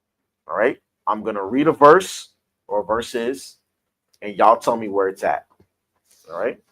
I'm gonna read a verse. I'm gonna read it in entirety, and you tell me where it is. I got a few of these, so I'm gonna kind of run through them. All right. You ready for the first one? Yep. All right. Now, therefore, Lord, I will speak, touching man in general, thou knowest best, but touching thy people, for whose sake I am sorry, and for thine inheritance, whose cause I mourn, and for Israel, for whom I am heavy, and for Jacob, for whose sake I am troubled. Therefore will I begin to pray before thee for myself and for them, for I see the falls of us that dwell in the land. I know that was a lot. It was a lot. That was a lot. You want me to read it again? Okay, it's in the Apocrypha. Everything here is in the Apocrypha, okay? It says, now therefore, Lord, I will speak. Touching man in general, thou knowest best. But touching thy people, for whose sake I am sorry, and for thine inheritance, for whose cause I mourn, and for Israel, for whom I am heavy, and for Jacob, for whose sake I am troubled. Therefore will I begin to pray before thee for myself and for them, for I see the falls of us that dwell in the land. Sounds like Ezra. Which Ezra? Second. Okay, chapters and verses. Nope. Not 8, is it? No. 1. Nope. Don't just throw out chapters thinking you're gonna get it right. Don't just see what sticks. Nah, don't do that.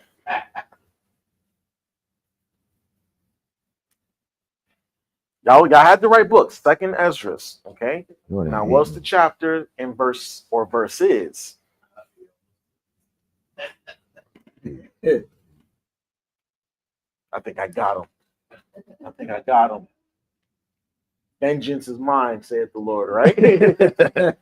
Oh, buddy, that's a good one. I got y'all.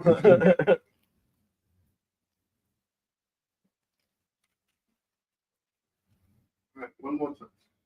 All right. No. Put that down. Put that down. At this time, you should have an Apocrypha by now. All right. I'm going to read it one last time. All right. Now, therefore, Lord, I will speak. Touching man in general, thou knowest best. But touching thy people, for whose sake I am sorry, and for thine inheritance, for whose cause I mourn, and for Israel, for whom I am heavy, and for Jacob, for whose sake I am troubled. Therefore will I begin to pray before thee for myself and for them, for I see the falls of us that dwell in the land. What, you got it? Yes, sir. Okay. Spirit is. I start say 8. Remember the book of Second Ezra, chapter 8. Where you want me to start at 16 or 15? 15. 17. 15?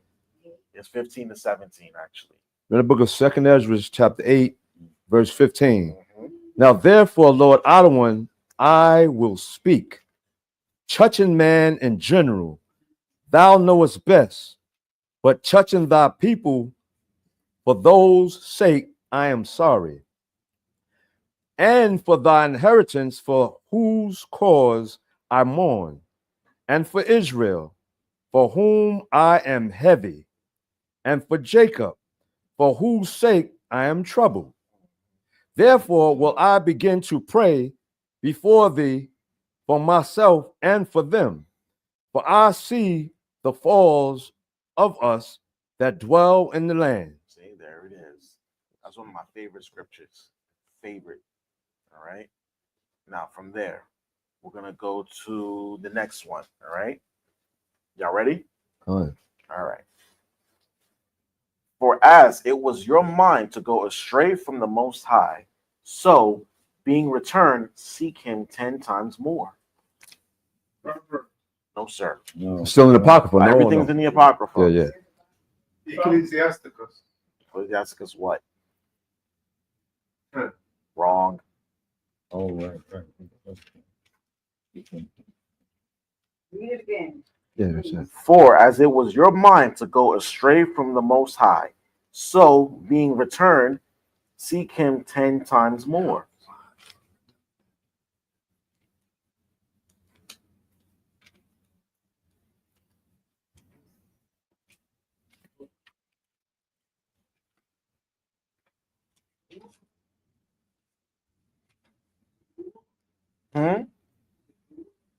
Baruch what? Gotta give me the book, chapter, and verse. Third chapter?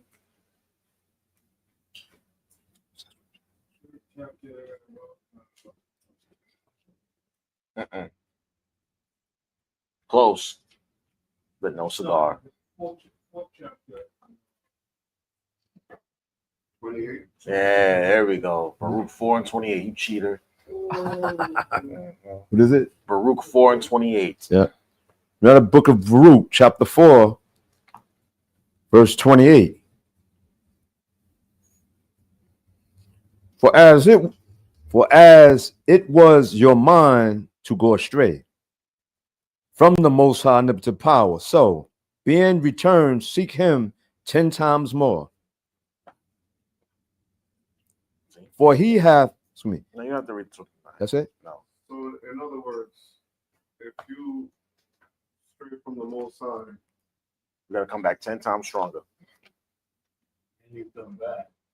If he allows you to come back, yes. If if you come back. So that's only saying one thing. Say if you leave, now I'm gonna say me, for example, which I don't plan on doing that. I see more and more now. I read this so much because it's either or. If you stay out of these scriptures and be with your friends who's not in the scriptures too and believe like you, yeah, that's all I gotta say. That you should already know. I mean, we encourage them, but you in law, I got homeboys, the laws, God, and all that. You've been hitting it with your homeboy. Hey, we got our own beliefs, but hey, ask Trump. He playing his role.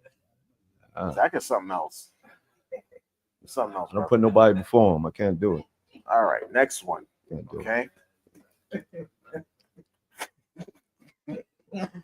I beseech thee, 3. It was 3:3. I beseech thee, my son, look upon the heaven and earth, and all that is therein, and consider that God made them of things that were not, and so was mankind made likewise. Fear not this tormentor, but being worthy of thy brethren, take thy death, that I may receive thee again in mercy with thy brethren. Yeah, you know where that is.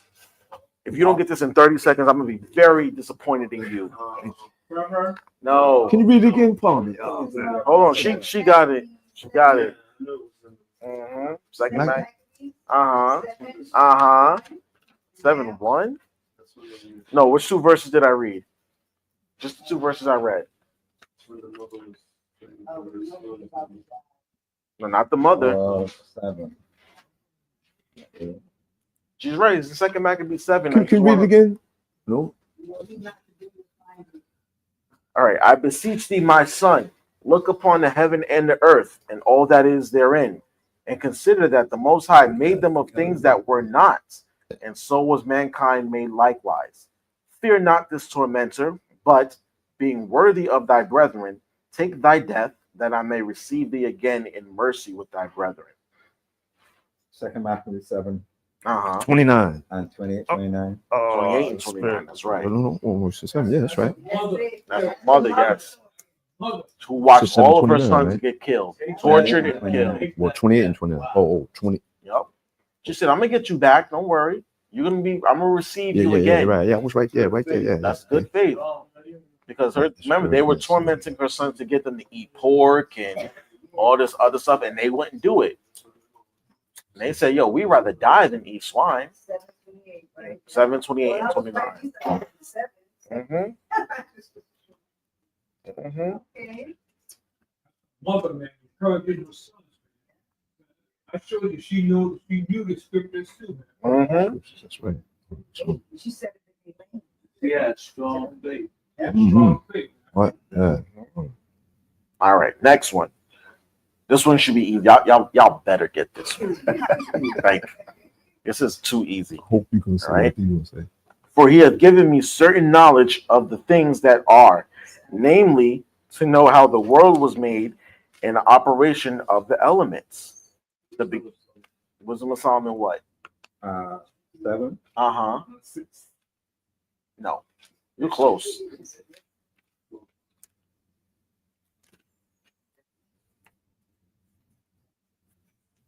I'll read the next one. The beginning, ending, and midst of the times, the alterations of the turning of the sun, and the change of Wisdom the of Solomon 7, 17, 18. Yeah. All right. 7, 17, and 18. All right. Next one.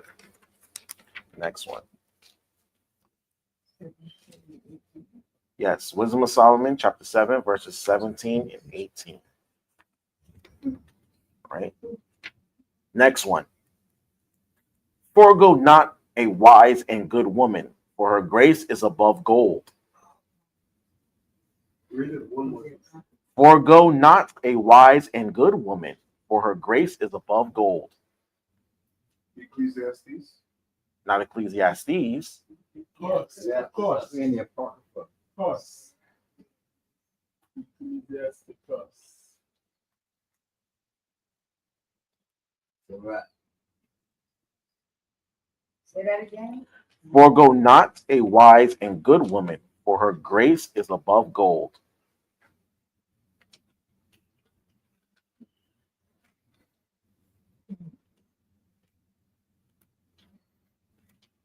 So it's in Ecclesiasticus, right? We Yeah. established that.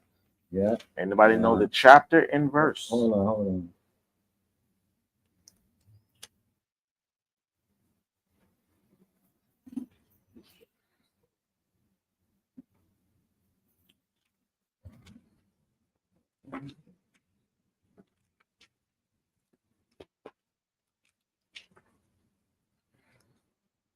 Oh.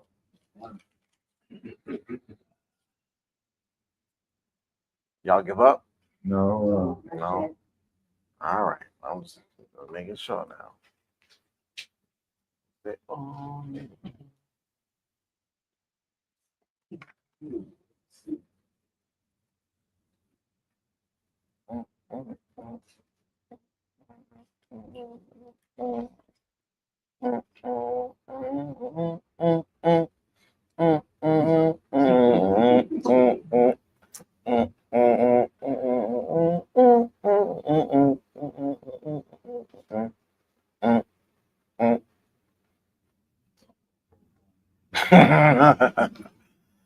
Sound like y'all give up.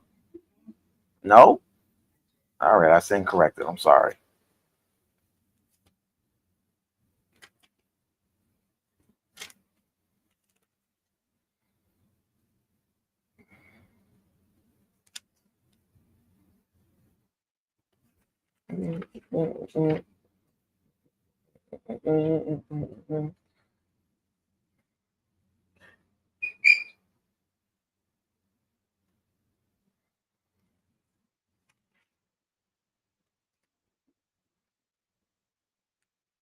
Oh, y'all in y'all Bibles. I'm proud. Y'all in there.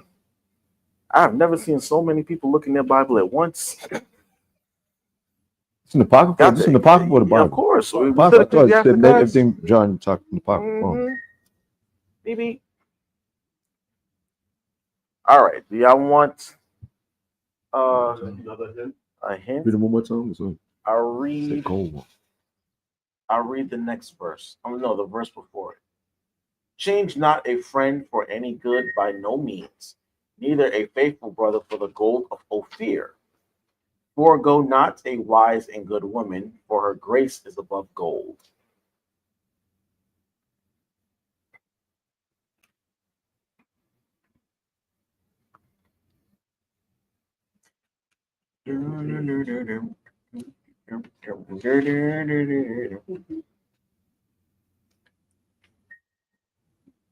What is that? Please put your phones on silent, disrupting the class.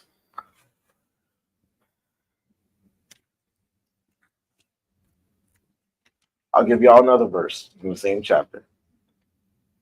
Use not many words in a multitude of elders. Make not much babbling when thou prayest. Matthew. No. No, man. Apocrypha. All verses in the Apocrypha. Jeez, he said, keep it in Apocrypha. Hate not laborious work, neither husbandry, which the Most High hath ordained. Y'all know what husbandry is, right? Yes, I won't take care of vineyards. Yes. You heard, oh my God, husbandry is when you take care of vineyards, okay? Take care of the land. That's why husbands and wives go together. Okay? It's all symbolic gestures. 7:18. Close. The original verse I read, very, very, very, very close. All right, you've been quiet all night. Talk to me. What verse is this?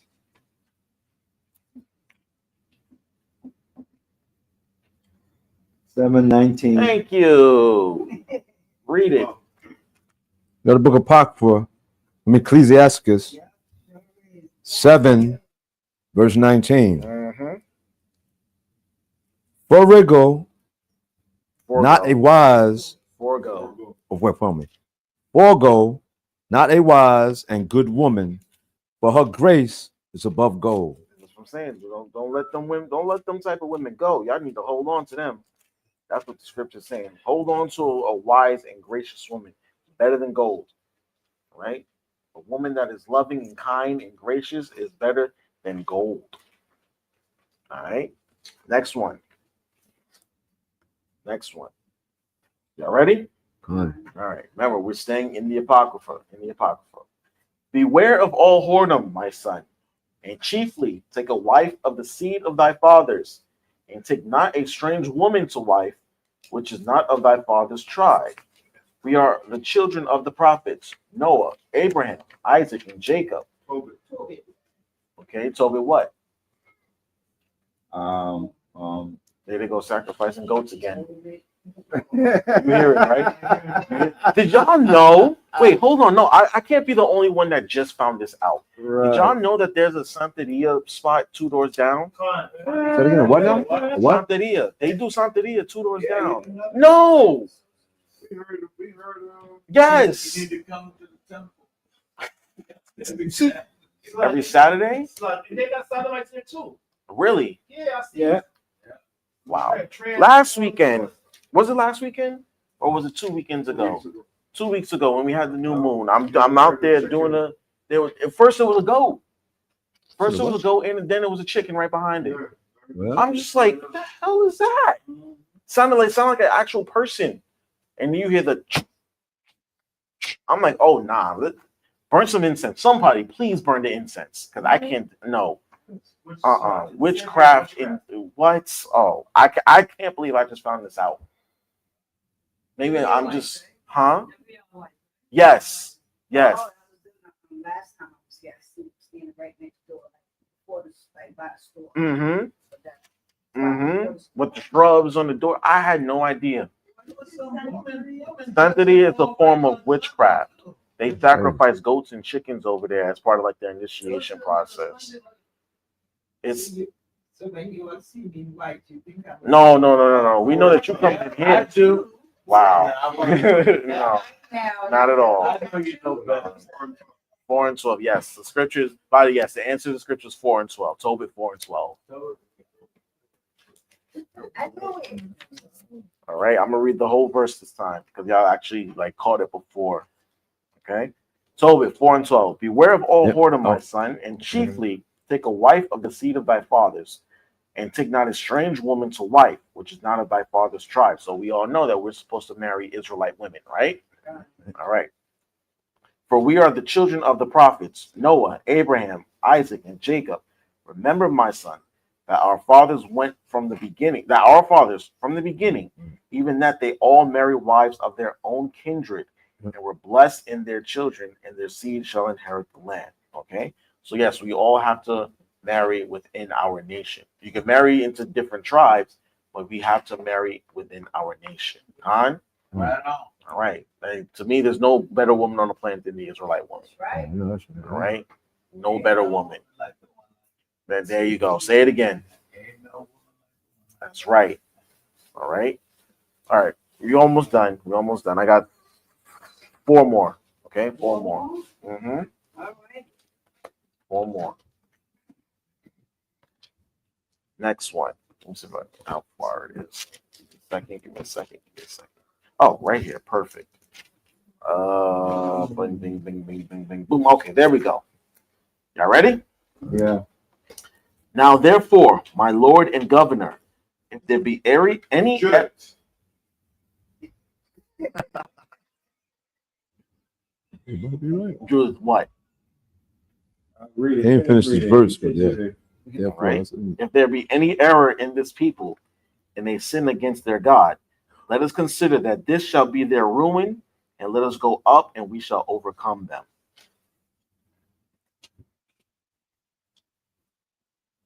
I can't believe not a single member of the camp answered any of these questions. I Y'all should did. know this. Well, No. okay, yeah, you did actually. I stand corrected. Never mind. He saved y'all. Oh, funny. Judith, what? Caleb. How'd you know it was Judith then? I remember. You remembered? Okay. Okay. All right.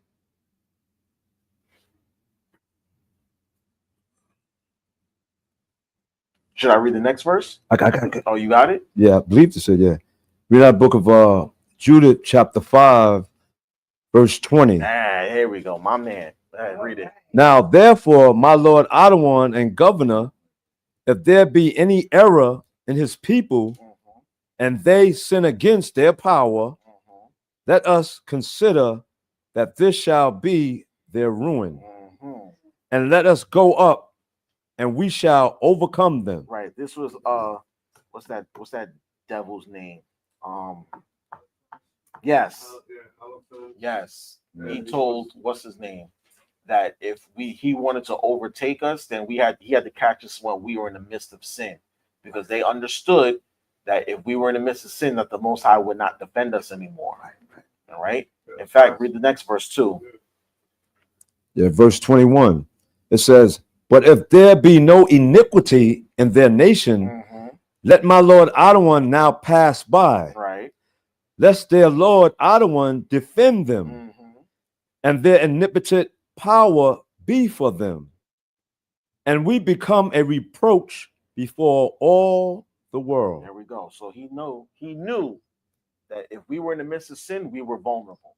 But if we were righteous, then the Most High would step up and defend us, and nobody could come up against us. That's right. And that's the same way it is today. You see how we're in the midst of sin, and therefore the Lord just lets the other nations have their way with us. All right. But once we get into our righteousness, no nation can touch us. Khan? Right. That's something too for another nation to realize the nation. You know, Yeah. hey, if it's in sin, we can attack them. But if they ain't doing righteousness, you better head for the hill. Khan. Go ahead, Caleb. And that's one of the reasons why Esau makes sure all the food's tainted and everything else, because they understand. At least that's what I believe. Telling us pork and all that stuff. Pork and toothpaste, pork and everything. Hey, Pork and what's the name of cereal. that verse? Pork and Um, cereal. It's all over that. Judith 5, 20 and 21. Who? Judith? Judith. 5, Chapter 5, verse 20 20 and 21. Pork and everything. 5 and 20. There's all pork and everything. You know what I just found out? Something that my sister told me. You know the honey maple turkey that we eat? Yeah. I'm not surprised. What? Yes, the glaze that goes around it. They I'm use not gelatin. surprised. I'm not surprised. I'm not surprised. I don't eat that one, but hey, I'm sorry. Listen, don't shoot the messenger. All right, don't shoot the messenger. I'm just as angry as y'all are. And I found that some years ago, I You was found- getting lunch meat and it was an Arab making a sandwich. I said, we get honey day circle. He seen I had my head back. He said, you know, this brown part is pork, right? I was like, what? I said, this is pork. He said, no. He said, this is turkey, but around it. Yes, the glaze that they put around it. They use gelatin. He said, yeah. I was like, never mind. Had you believed it, salt is the worst. Stop eating it. I just had honey turkey sandwich the other day. Stop eating it. Now you know. Stop eating it. How did you know? Yeah. I don't like Just eat crackers. Yeah, exactly. now this one say pertain to everything. They trying to hit us with everything. Yeah. Meaning, what do I want to say for us pertain to? There's a scripture. Hold on. Shemai. I know it's a scripture pertain to because he know what we in, of course, that it won't harm thee. Well, as long as You know what I'm saying? you'll find it later. Yeah, But okay, but basically, now that we all know, now we have to make the necessary changes. Because now it's sin. Now it's sin. All right. So we'll harm. I'm sorry, y'all. It hurt my feelings It too. was meant for you to say that. So I'm glad you said it. You know? Yeah. I mean, the mother doesn't have to worry about it because she don't eat meat. She's like, I didn't know y'all just finding out. I've been do this, right? Yeah. But I don't like glazed turkey anyway. Yeah, exactly. That was gonna say pertain to what I heard. You know, we hear things. Like people that floss.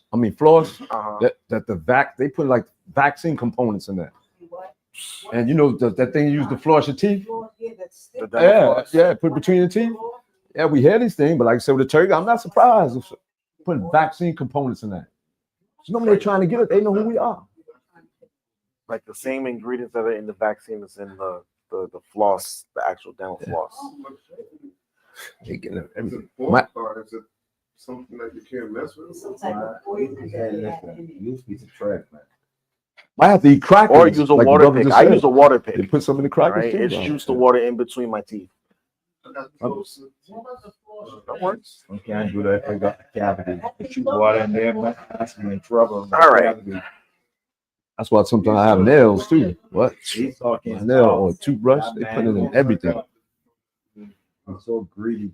That's So crazy. that's what that scripture is telling us. Judah 5 and 20 and 21. They know that when we're in the midst of sin, the Most High ain't gonna come for us. He ain't gonna help us. We find 514. Huh? Zechariah 5 and 14. Yeah. 45. Oh, 4 to 5.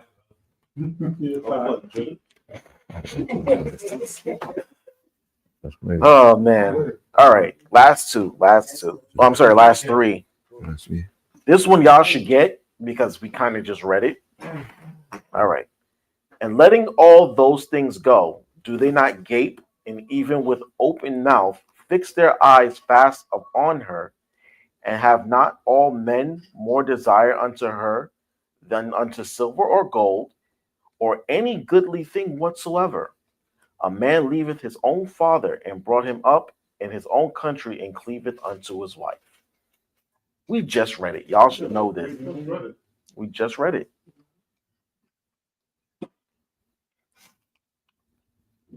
Both of you.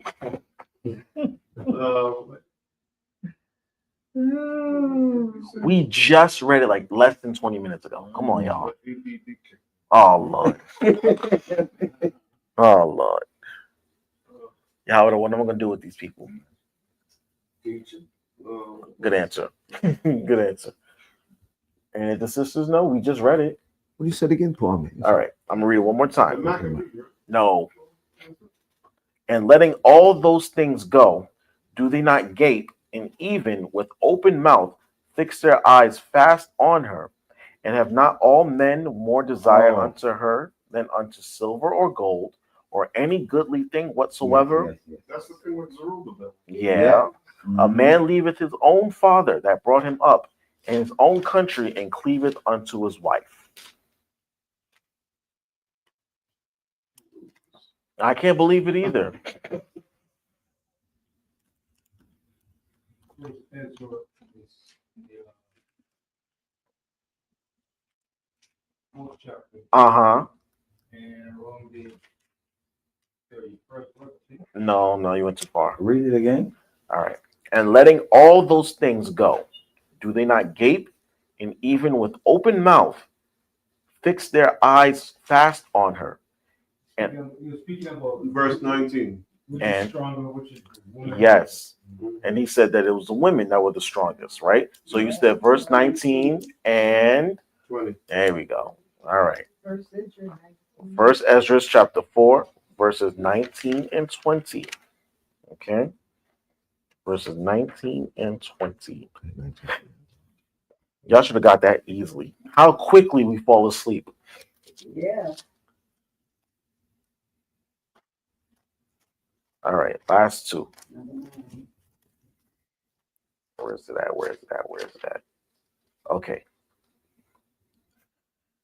Thou, therefore, O Lord, that art the power, the God of the just, hast not appointed repentance unto the just, as to Abraham and Isaac and Jacob, which have not sinned against thee.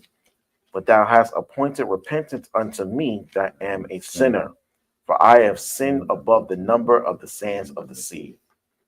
Prayer of Manasseh. There we go. All right, yeah, he got it. Okay, all right. Manasseh. Prayer of Manasseh. Prayer of Manasseh. Now it's not broken down into verses, unfortunately. So it's one like long prayer. yeah, it's one long prayer, and it goes down to about I think maybe halfway through.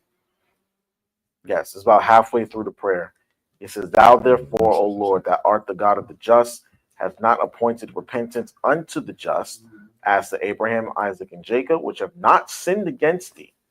But thou hast appointed repentance unto me that am a sinner, for I have sinned above the number of the sands of the sea." Manasseh was a wicked king. All right, he was a very wicked king, but he repented.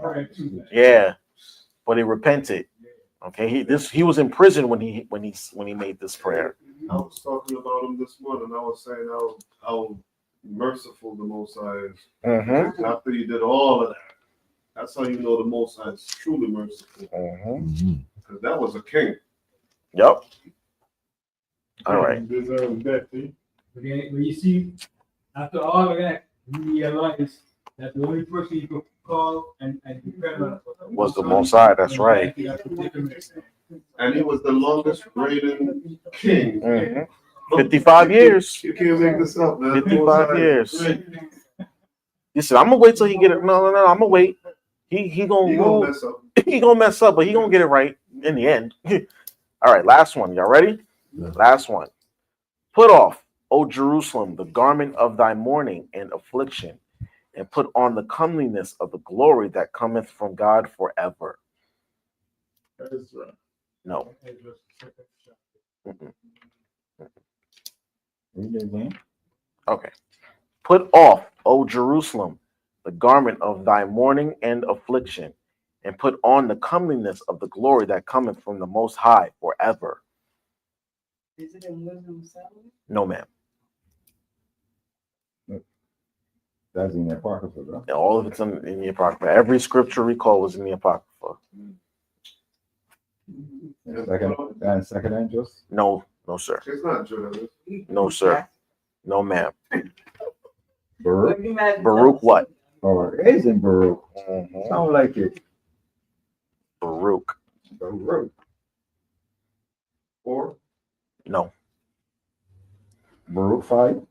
5 and what? 5 and 1. There you go. Baruch 5 and 1. Got the book of Baruch, chapter 5, verse 1. Put off, O Jerusalem, the garment of thy mourning and affliction, and put on the comeliness of the glory that cometh from the Most High omnipotent power forever. Read verse 2. Cast above thee a About double garment of the righteousness which cometh from the Most High power, Mhm. and set a diadem on thine head of the glory of the everlasting. Right. So he's basically like using the picture of clothe yourself with the righteousness because we were in the midst of sin. Remember, who was Baruch? the writer, For who? Jeremiah. There you go. He's Jeremiah's scribe, right? He was a scribe. So he actually had his own little book to write too. Well, not little, but he had his own scriptures to write too. The Most High was using him too. And he's telling Jerusalem, hey, get your act together. Take off the sackcloth and the dirty clothes and clothe yourselves in righteousness. All right. I flip the Bible open and open right to that. Right to that? Yeah. All praises. And they just read it. Oh, All it's praises. right there. All right. So y'all had a good time. We got It was good. mental, spiritual exercises. Got the blood flowing. That was excellent. All right. We're gonna do it again next week, most I will. All right. Shalom. Shalom. Definitely good. What? Definitely good.